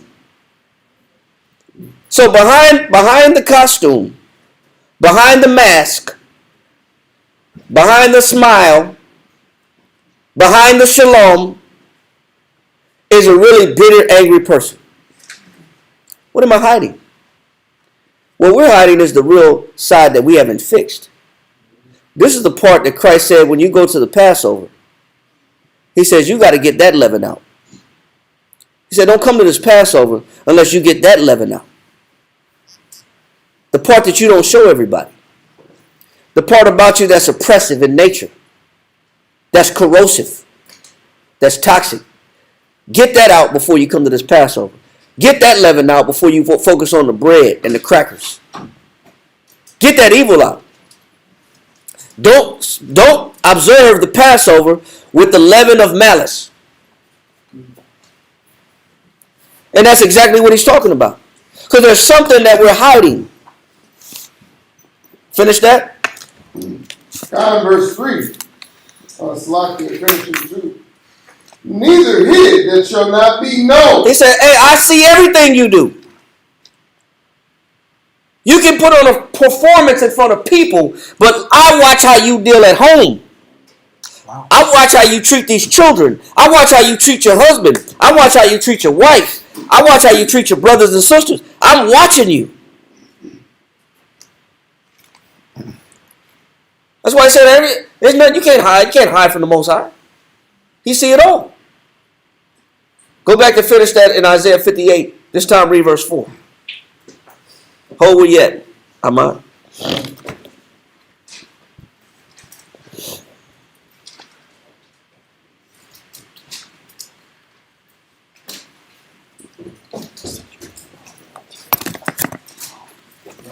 Isaiah chapter 58 All right. and verse 4. Read that. Behold, ye fast for strife and debate. Oh, wait a minute. You're fasting. He said, but you fast for what? For strife and debate. What do you like to do that you hide from everybody else? Strife and debate. You like to argue. You like to debate. You don't like to listen. You don't like to follow. You don't like to be obedient. You like to attack. You like to be victorious and be one up in every single argument. You don't let nothing go. You hold on to everything. You don't let nothing go. You don't let nobody get away with nothing when they're around you. You can see every ounce of evil in everybody. How do we know? Read on. He said, ye strive for what? Strife and debate. What else? And to smite with the fist of wickedness. You like to use your what? Fist of wickedness. You like to use your fist. You like to pound people, punish people. You like to make people suffer. You're very angry. You're very malicious. And you haven't removed it yet. And when you come into the Passover, focus on that leaven. Focus on the fact that you like to go back and forth with people. Get that leaven out. Focus on the fact that you don't have no real humility. Because when you're told to do something, you don't follow it. Get that leaven out. Passover's next week. We got plenty of time to contemplate in preparation. That's why the class is called Passover Preparation. We got plenty of time to do some self-examination and to find out what leaven needs to be rooted out versus looking at the shelf and looking at the cabinet in the pantry looking for leaven. Turn the lens around and look at yourself and see what's wrong with you. We got a whole week before Passover. We got time. We got time to figure out, you know what? I'm really hateful. And I'm really spiteful. And I really like to see people suffer because I'm not happy with my situation. Or I'm just not happy. I'm just not happy, period. But I haven't told nobody I'm not happy. I've been pretending to be happy. Well, I don't tell nobody what's really going on the inside. I really don't don't like talking to people about my weaknesses. They might use that against me. Smite me with the fist of wickedness. Yeah, they might flip it on me. So I'm careful. I'm not gonna share nothing, but I secretly hate people around me. Okay. Okay, we coming up on a Passover, but Christ already declared and disclosed what type of leaven he doesn't want present in the observation of the Passover. Get the leaven of malice out of here. He said, you smite with the fist of what? Wickedness. What else? Ye shall not fast as ye do this day. He said, and you think that that's a fast because you put on a uniform? Because you can say shalom? And you think the Most High is supposed to take notice and honor the fact that you got the costume on? But you haven't gone and done no real research about the type of angry, bitter person that you are. You've done no homework in that regard. The fact that you don't get along with the people around you. How compatible are you? Everybody should ask themselves that question. How compatible am I? Get the definition of compatible. Everybody should ask that, because that's what the Most High is looking at. That definition of compatible.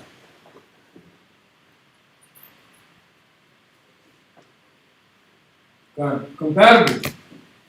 It says consistent. That may exist with. Suitable.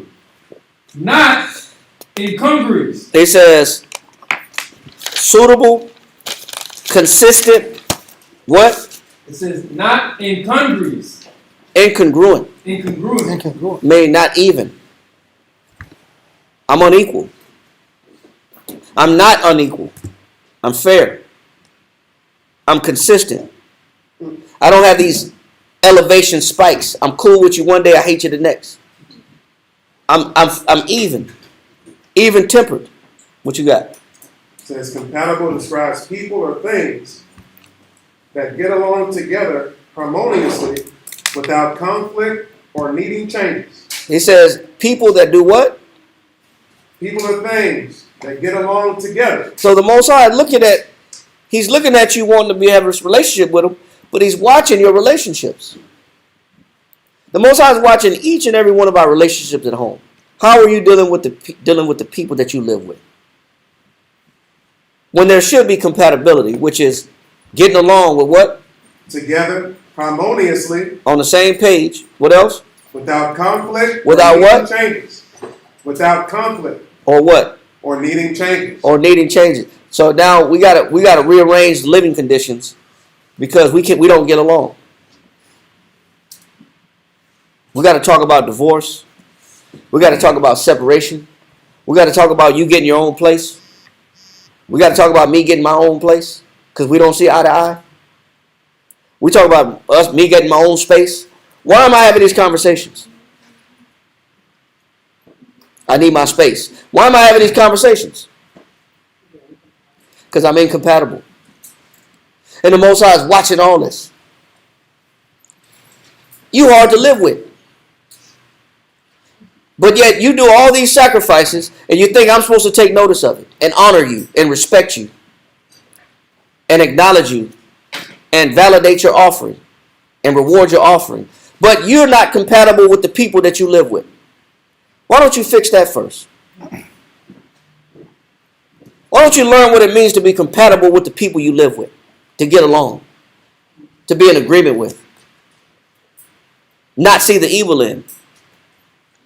He said everything done in the dark shall come to the light. Read on. It says, behold, ye fast for strife and debate, and to smite with the fist of wickedness. Ye shall not fast as ye do this day. He says these are not the sacrifices that I respect. You know, you'll remove leaven out the you'll remove leaven. You cut chips and Doritos out. You stop drinking sodas. You say I'm gonna watch no TV. I'm gonna give up TV. I'm gonna give up my favorite cartoons. I'm gonna give up phone time. I'm gonna give up movies.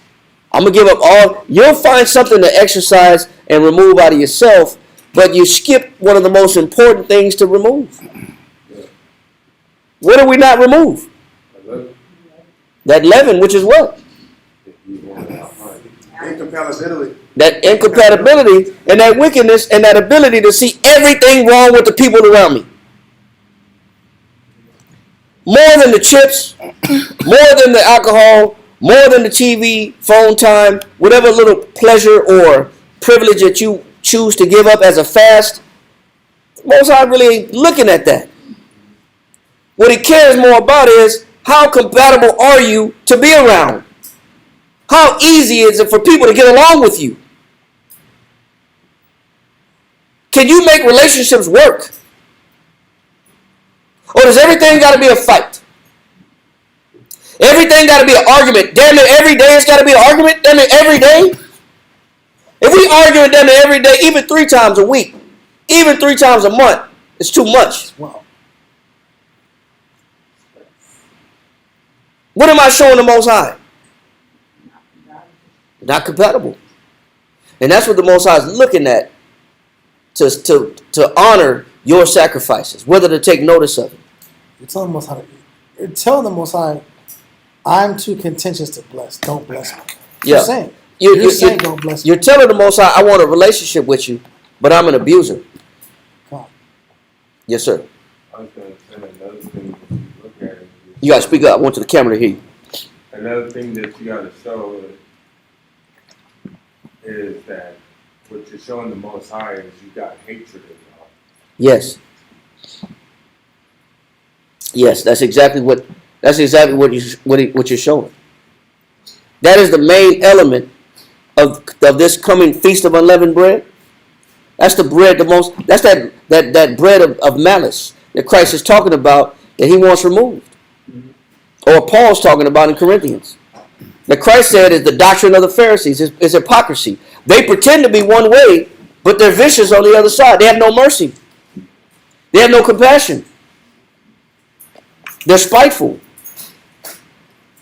Don't go eyeballing all the ingredients and just think that just because I removed all the leaven from my shelf, that I did my job this Feast of Unleavened Bread. Don't go into this feast like this. If you didn't do no interior, deep-seated analyzation and examination to remove your hate, you're not coming into this Passover appropriately. When I still can't get along with people I live with, there's a problem. He said, is this the kind of fast you think I want? Read on. He says, to make your voice to be heard on high. To get your point across? All you care about is getting your point across? You got to get your point across. Read. Is it such a fast that I have chosen? A day for a man to afflict his soul? He said, do you think the Most High looking at the fact that you held yourself out from alcohol or luxuries? Or I said I'm abstaining from, I'm not having no sex, I'm not having no ice cream, no pleasure, no nothing. I'm just going to withdraw myself from all benefits. You think the Most High care about that? I'm trying to discipline myself. Look at all this self-imposed discipline I possess. Most I don't care about all the discipline you put on yourself. What he cares about is how did you treat the person next to you? Who cares about how much self-imposed discipline you have or what you abstain from? How did you treat the person next to you? How do you look at them? Read on. Is it to bow down his head as a bulrush? Is it to look sad like a hypocrite?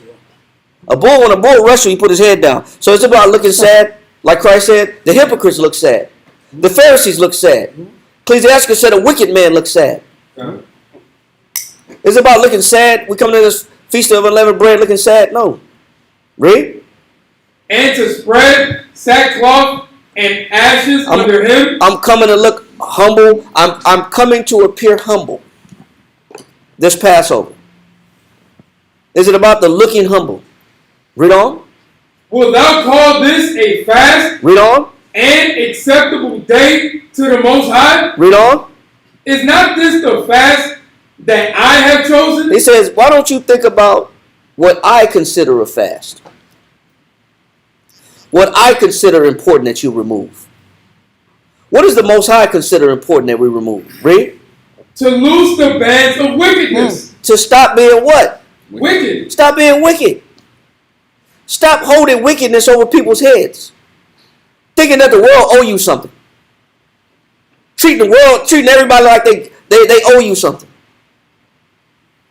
You mad at everybody. You find fault with everybody. You can see what's wrong with everybody.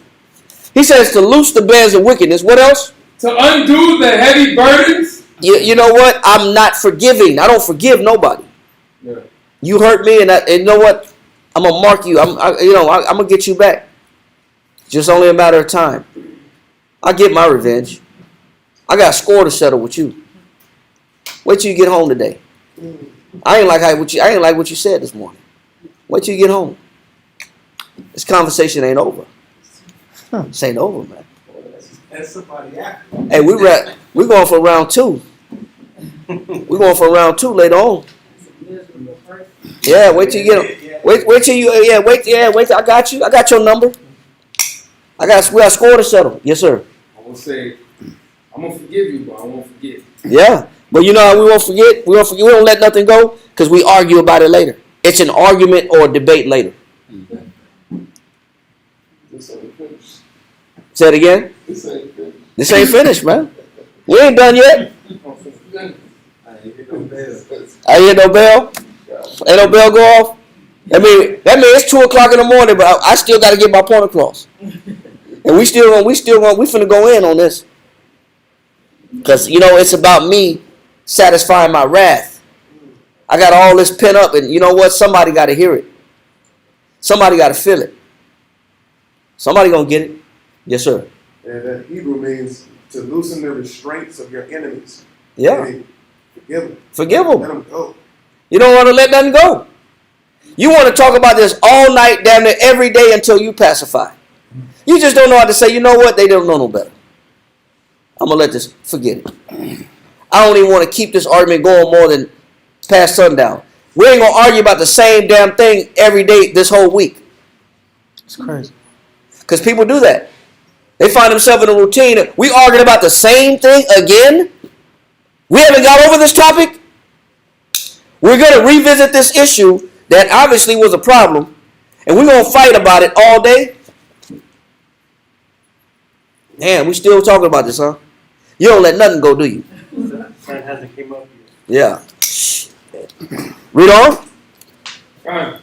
Is not this the fast that I have chosen, to loose the bands of wickedness, to undo the heavy burdens, and to let the oppressed go free? He says to let the what? The oppressed go free. Because in my view, I'm behind closed doors, I'm really an oppressor. Yeah. When nobody's watching me. I'm really an oppressor, and I'm unmerciful. And you know what? You know when it's a lot of times it's not really revealed how unmerciful we are. But there's times that you can see it clearly. Go to Ecclesiastes and get Ecclesiastes chapter 33 and read verse 19.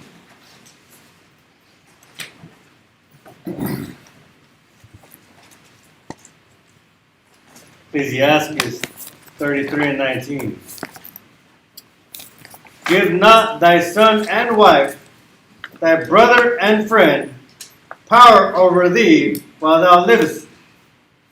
Give not thy goods to another, lest it repent thee, and thou entreat for the same again. Go ahead. As long as thou livest and hast breath in thee, give not thyself over to any. You know how vicious, and when somebody's, when you could really see somebody's vicious nature is when you're in a needy position. When you're in a needy position and you need that other person and you depend on that other person and that person is responsible for you, you get to taste firsthand how cold this person really is. You get to really see what's in a person. It's when you're vulnerable to that other person being accountable for you or responsible for your daily needs. Then you get to see what's in a person.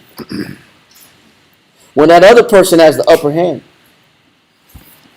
When that other person has the upper hand, you get to see what you got.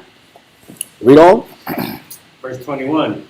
For better is it that thy children should seek to thee, than that thou shouldest stand to their courtesy. It says that then thou shouldest stand at their courtesy. What that means is that when you're dependent upon somebody else, you get to see their real nature. Their real nature comes out. You get to see what a person's really. A person could promise you the world because they're trying to get to know you and make a relationship, and then you move in together, and then you find out what. Say it again. You see the real person. Person can promise you the world, but when you get closer and you're more intimate, you get to see the real. You get to see what you got. So it's not until those situations, sometimes do you really get to know what you're dealing with, how cold or how loving the person really is, how giving or how charitable or how really unforgiving a person really is, how generous a person really is, or how vicious a person really is. You don't really know until you get closer to them. Then you get to see people. That's what he's saying. Because when you're in a needy position, you get to see what's in another person's heart. Jump back to go to Ecclesiastes 29 and verse 24. Ecclesiastes 29 and 24. For it is a miserable life. It is what? For it is a miserable life. When? To go from house to house. Why is it miserable? For where thou art a stranger. Because when you're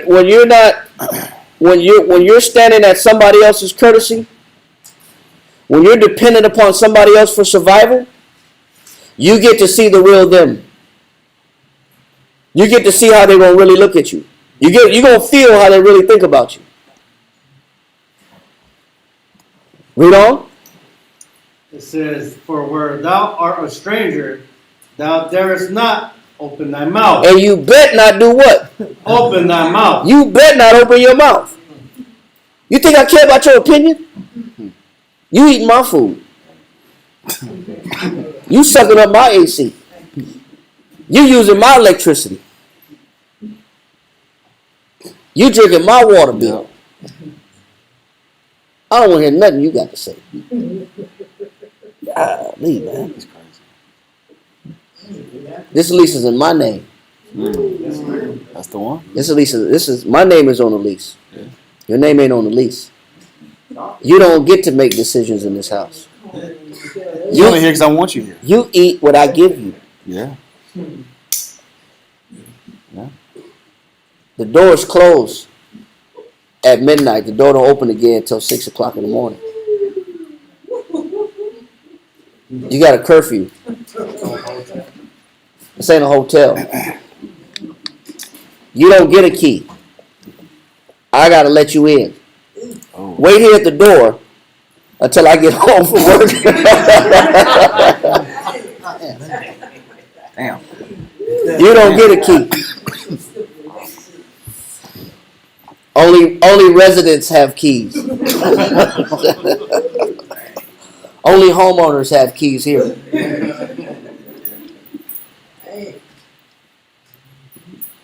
You get to see people. And we know what we're afraid of? We're afraid of being in that position. Because you know what's in people? The coldness is in people. The maliciousness comes out of people when you're in the needy position. You don't have a voice. You take 5-minute showers. You get 5-minute shower. You get 5-minute shower. That's it. You're not using all my hot water. You got 5-minute showers. I'm setting an alarm. 4 minutes, 30 seconds. 30 seconds to go.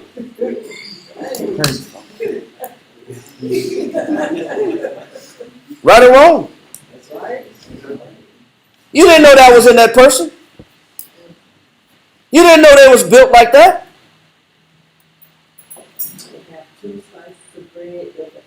No, you get the butt end of the bread. You don't get the regular slice. You don't get the whole slice. You get the ends. You get the butt bread. You get the ends. Don't eat. Top and bottom. Yeah, you get top and bottom. That's how you make your sandwiches. You get slivers. Don't use my good bread. No, you don't watch that TV.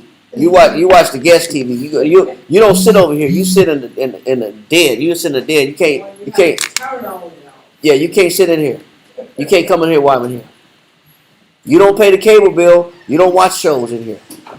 You don't dictate the TV. Get that remote up. You don't watch. You don't pick channels. Guess. Pick the guests. Yeah,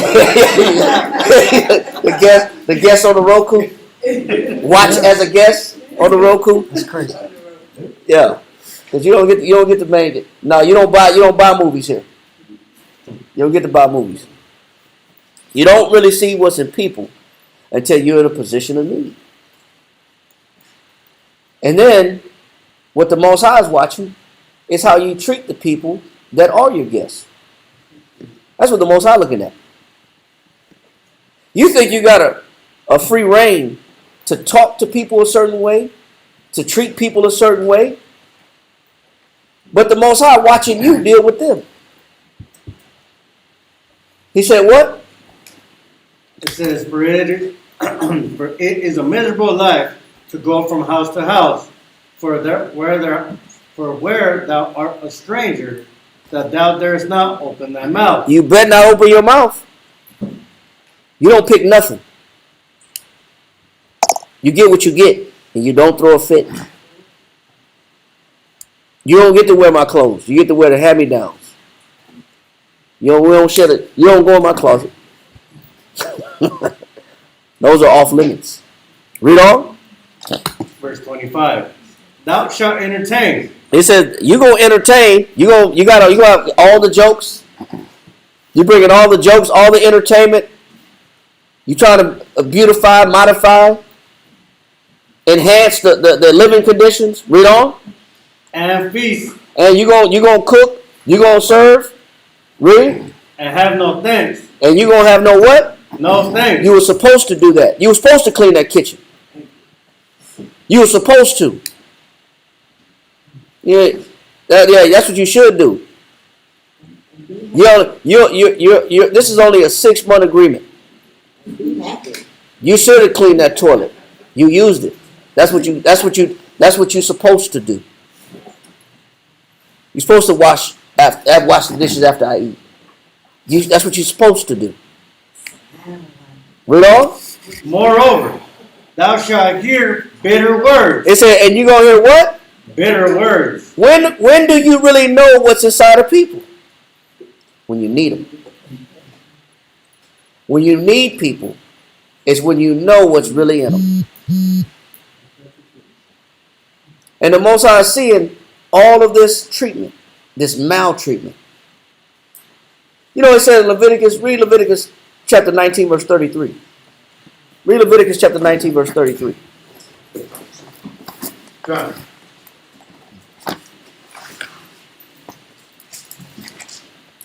Leviticus chapter 19, verse 23 reads. Ready? Yep. Come. And when ye shall come into the land, Go ahead. and shall have planted all manner of trees for food. Is that Leviticus 19:33? 33. Oh, 33. Yep. Leviticus chapter 19, verse 33 reads, and if a stranger sojourn with thee It said, in your land, if a stranger that's not even of your nation sojourn with thee, read on. in your land, Read on. ye shall not vex him. You shall not, even if it's another nation, you're not supposed to what? Vex him. You're not supposed to vex somebody that live with you. Even if they're of another nation, how much more of your own people? It's a law that you can't even mistreat a stranger that's not of your tribe and nation. But you know what the Most High watching? You're supposed to at least understand their condition and their situation and at least have some sympathy for their condition. Read on. Come. But the stranger that dwelleth with you shall be unto you as one born among you. He said you're supposed to treat somebody that live with you like they were born what? Among you. Like their family. You know what the Most High is looking at? How do you treat what? Your family and people that are guests to you. People that are guests to you, you're supposed to treat them like family. You're supposed to treat your guests like family. That's a law. So while the Most High is watching your pseudo-spirituality, while he's watching your pseudo-spiritual costume, he's also watching how you deal with the people in your house. Are you vexing the people in your house? The Most High watching everything. That's why he said nothing that is hid shall not be uncovered. Everything is being watched. Everything is being monitored. Even if this was a damnation. We've had white folks come into class. They got the same courtesy. Go ahead and sit down right here. You got any questions? They're a guest. I'm not saying go get them, but I'm saying they didn't get treated wrong. They sat down. If they had a question, raise your hand. Wait your turn. We'll call on you, ask your question, and we'll ask you a question. And get in and get out. But you know how we're so cutthroat? We're so cutthroat. We won't treat people that are our own people with love, like family. We vex the people in our own houses. Finish that? And thou shalt love him as thyself. And you shall love your guest as who? Thyself. So if you hungry, guess what? They're hungry. If you use that TV, they should use that TV. If you get to eat, they get to eat. If they got the light, if they got to read if you get to read with the light on, they get to read with the light on. You know what we say? That's my water. You wasting it. You wasting my water. And we don't say that to ourselves. We don't say that to ourselves. You know what the Most High looking at? He's looking at treatment. That's how he know. That's how he's looking at the evidence of bad leaven. All this is evidence of bad leaven. You mistreat people. You don't know how to treat a guest. Finish that in Ecclesiastes. Going back to Ecclesiastes. 25. 29 and 25. Ecclesiastes chapter 29, verse 25. Thou shalt entertain and feast and have no thanks. Read. Moreover, thou shalt hear bitter words. You're not supposed to. You're not supposed to hear bitter words. But the Most High listening to all your bitter words at home. When you don't think nobody's listening, the Most High is listening. When you don't think nobody's watching, the Most High is watching. Read this right here.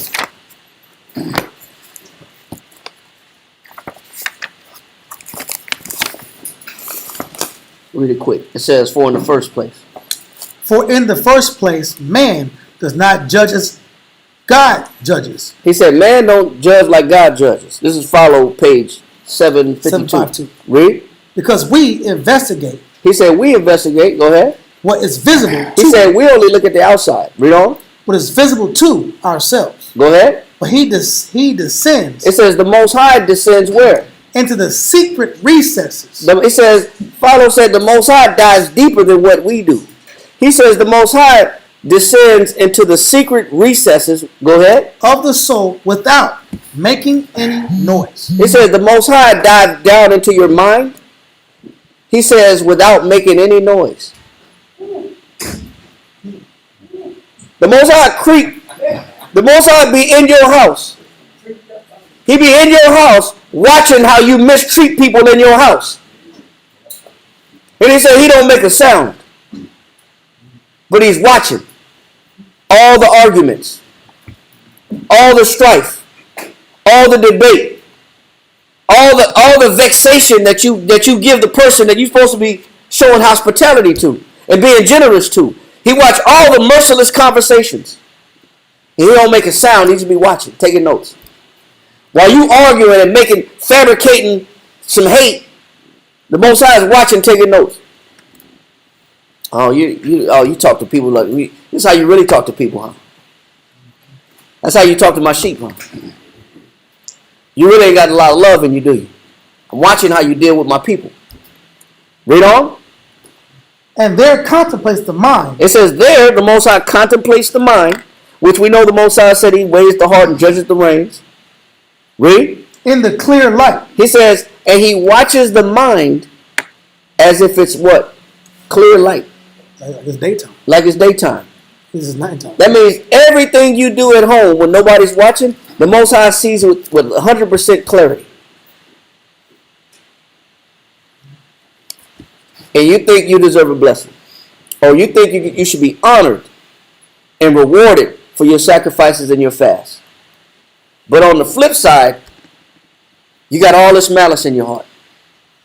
You vex the people you live with. You have no patience with the people you live with. You treat guests like worse than strangers according to the law. You don't treat people like yourself. Read. It says the mind in the clear light as if in the sun, for stripping off from it all the ornaments in which it is enveloped. It's enveloped. It says man got a whole bunch of ornaments. Meaning people like to show their highlights. Look, I was giving. Look, I was nice. Look, I loaned somebody something. Look at all the good things I do. He said the Most High bypass all the ornaments. He don't look at your highlights. I was charitable today. I gave somebody a ride. He's not looking at all that. He's going deeper than that. He's looking at your lowlights. He's looking at what's not so good about you. That's not so attractive about you. Read. And seeing its devices and intentions. He said he sees your devices and he sees your what? Intentions. And he sees your intentions. Read on. Naked. He said it's what? Naked. It's like your mind is naked to the Most High. Can't be hidden. Cannot be hidden. That front that we mastered. There is no costume when the Most High is looking at us. We put on a costume for people. We put on a show for people. There's no costume when it comes to the Most High. He sees right through you. So as we come upon this Feast of Unleavened Bread and Passover next week, take the time to really dive into yourself? Take the time to really look at what's ugly about you, unattractive about you, not physically, but spiritually. How you deal with the people around you. And start fixing your hate and looking to remove the malice that's in you. Read on. It says, he immediately distinguishes between the bad and the good. Go ahead. Let not us then, preferring our own judgment. He says, don't think preferring your own judgment. The Most High can see the bad and the good about us. Read on. To that of God. Don't compare yourself that you got God's judgment or discernment. Read. Assert that it is more unerring or more full of wisdom than his. Don't think you can outsmart the Most High. Don't think you can outsmart and outwit the Most High as if the Most High don't see everything about you. Read. For that is not consistent with holiness. It says that idea that you can hide anything from the Most High, he says that's not consistent with what? With holiness. With holiness. That's not consistent with holiness. Don't ever think that you can hide a particular behavior because you do it behind closed doors or you do it with people in secret and expect the Most High not to pay attention to it. Finish that in Luke chapter 12, verse 3.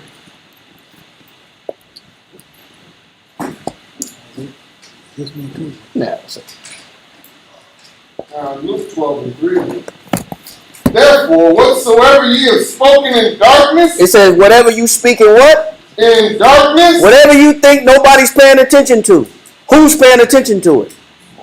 Most High is. So what you telling people, because it was only you and them in the house, or it was only you and them on the phone? Most High was on the phone too. He's on his third phone. It was a three-way. It just didn't say it was a group call. Yeah, it didn't say group call. He was on the phone though. He was on the phone. You just didn't know he was on the phone. It just didn't show up on your phone and said conference. You didn't see conference, but you didn't know he was on the phone. He was on the phone the whole time. Most High watch everything. So you can't come to the Passover fake. You can't come to the Passover with this outstanding, beautiful garment with your hate hidden inside your heart. You cannot. Read on. God, therefore, whatsoever ye have spoken in darkness shall be heard in the light. He said, whatsoever you have spoken in darkness shall be what? Heard in the light. It's clear. The Most High going to bring it out. All your intentions. All the bad treatment that you treat his people with. All the evil that you have taking pleasure and gratification and cast it out on people around you. Read. And that which ye have spoken in the ear in closets shall be proclaimed upon the housetop. And you thought nobody was going to find out how evil you are? The Most High going to proclaim it where? Upon the housetop. Because there's no such thing as a secret with the Most High. Our best bet is to go inside of ourselves, find out where the evil is, and root it out.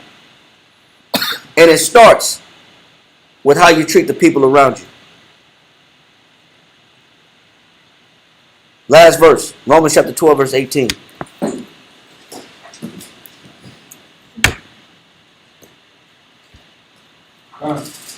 Romans chapter 12 and verse 18. Give me another verse too. Give me Romans 14 and 19 also. Romans 12 and 18. Read that. If it be possible. He said, if it be possible, read. As much as lieth in you. That's why you have to use every ounce of spirit and strength in you, and zeal in you, and belief in you. Read. Live peaceably. To do what? Live peaceably. That's why it takes a lot of effort to what? Live peaceably. To remove your hate and live peaceably. Read. With all men. With all men, even strangers, even guests. You're supposed to treat non-family like family. You're supposed to treat guests like yourself. The Most High is witnessing all this.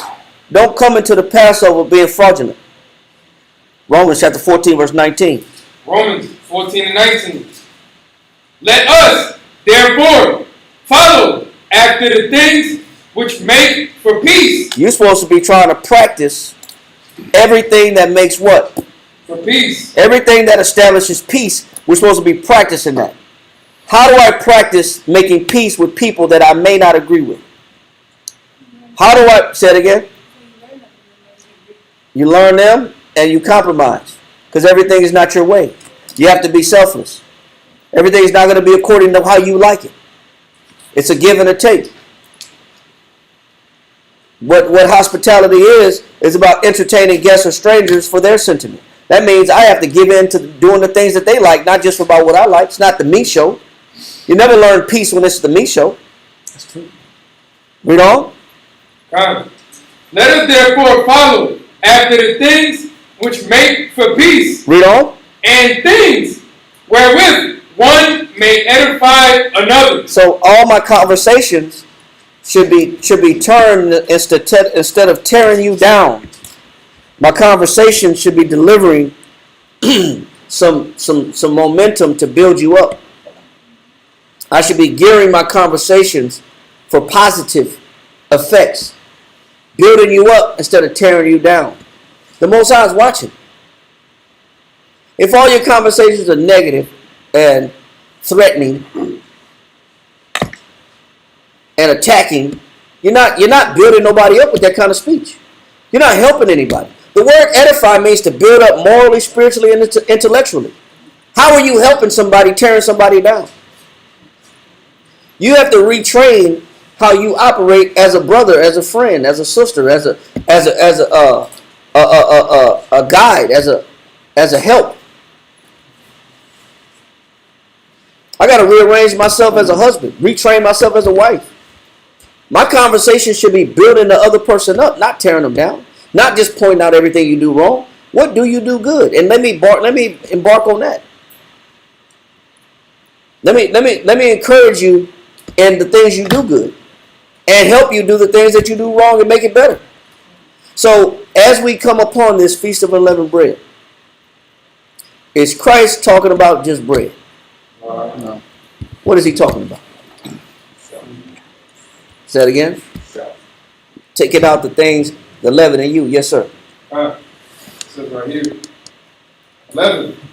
Mental or moral corruption viewed in its tendency to infect others. So read that again. 11.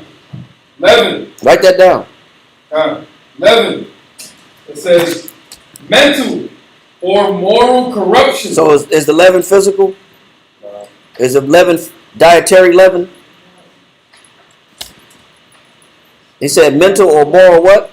Mental or moral corruption. Go ahead. Viewed in its tendency. Viewed in its tendency, because we have tendencies. Go ahead. To infect others. So if I'm removing the leaven, I'm removing my capability of infecting others with hate.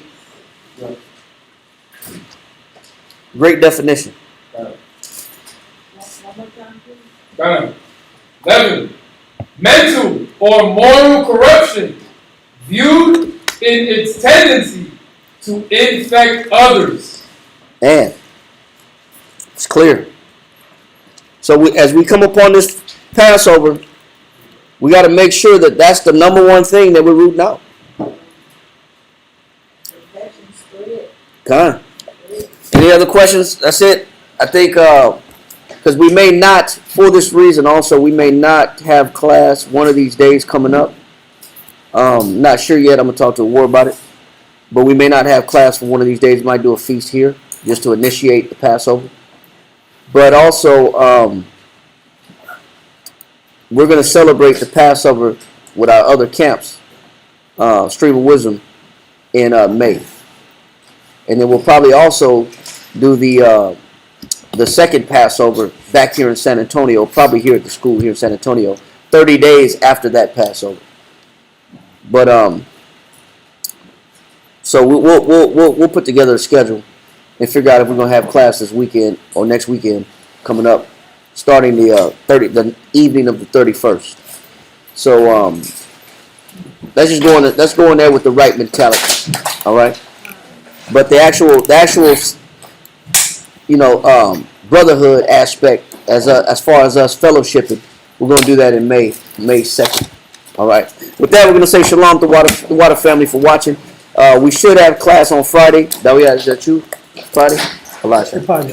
Okay, Elisha on Friday. We'll be back on Friday to edify the body. Shalom. Have a good evening. Have a good night. And take care of your families and stay strong. Shalom.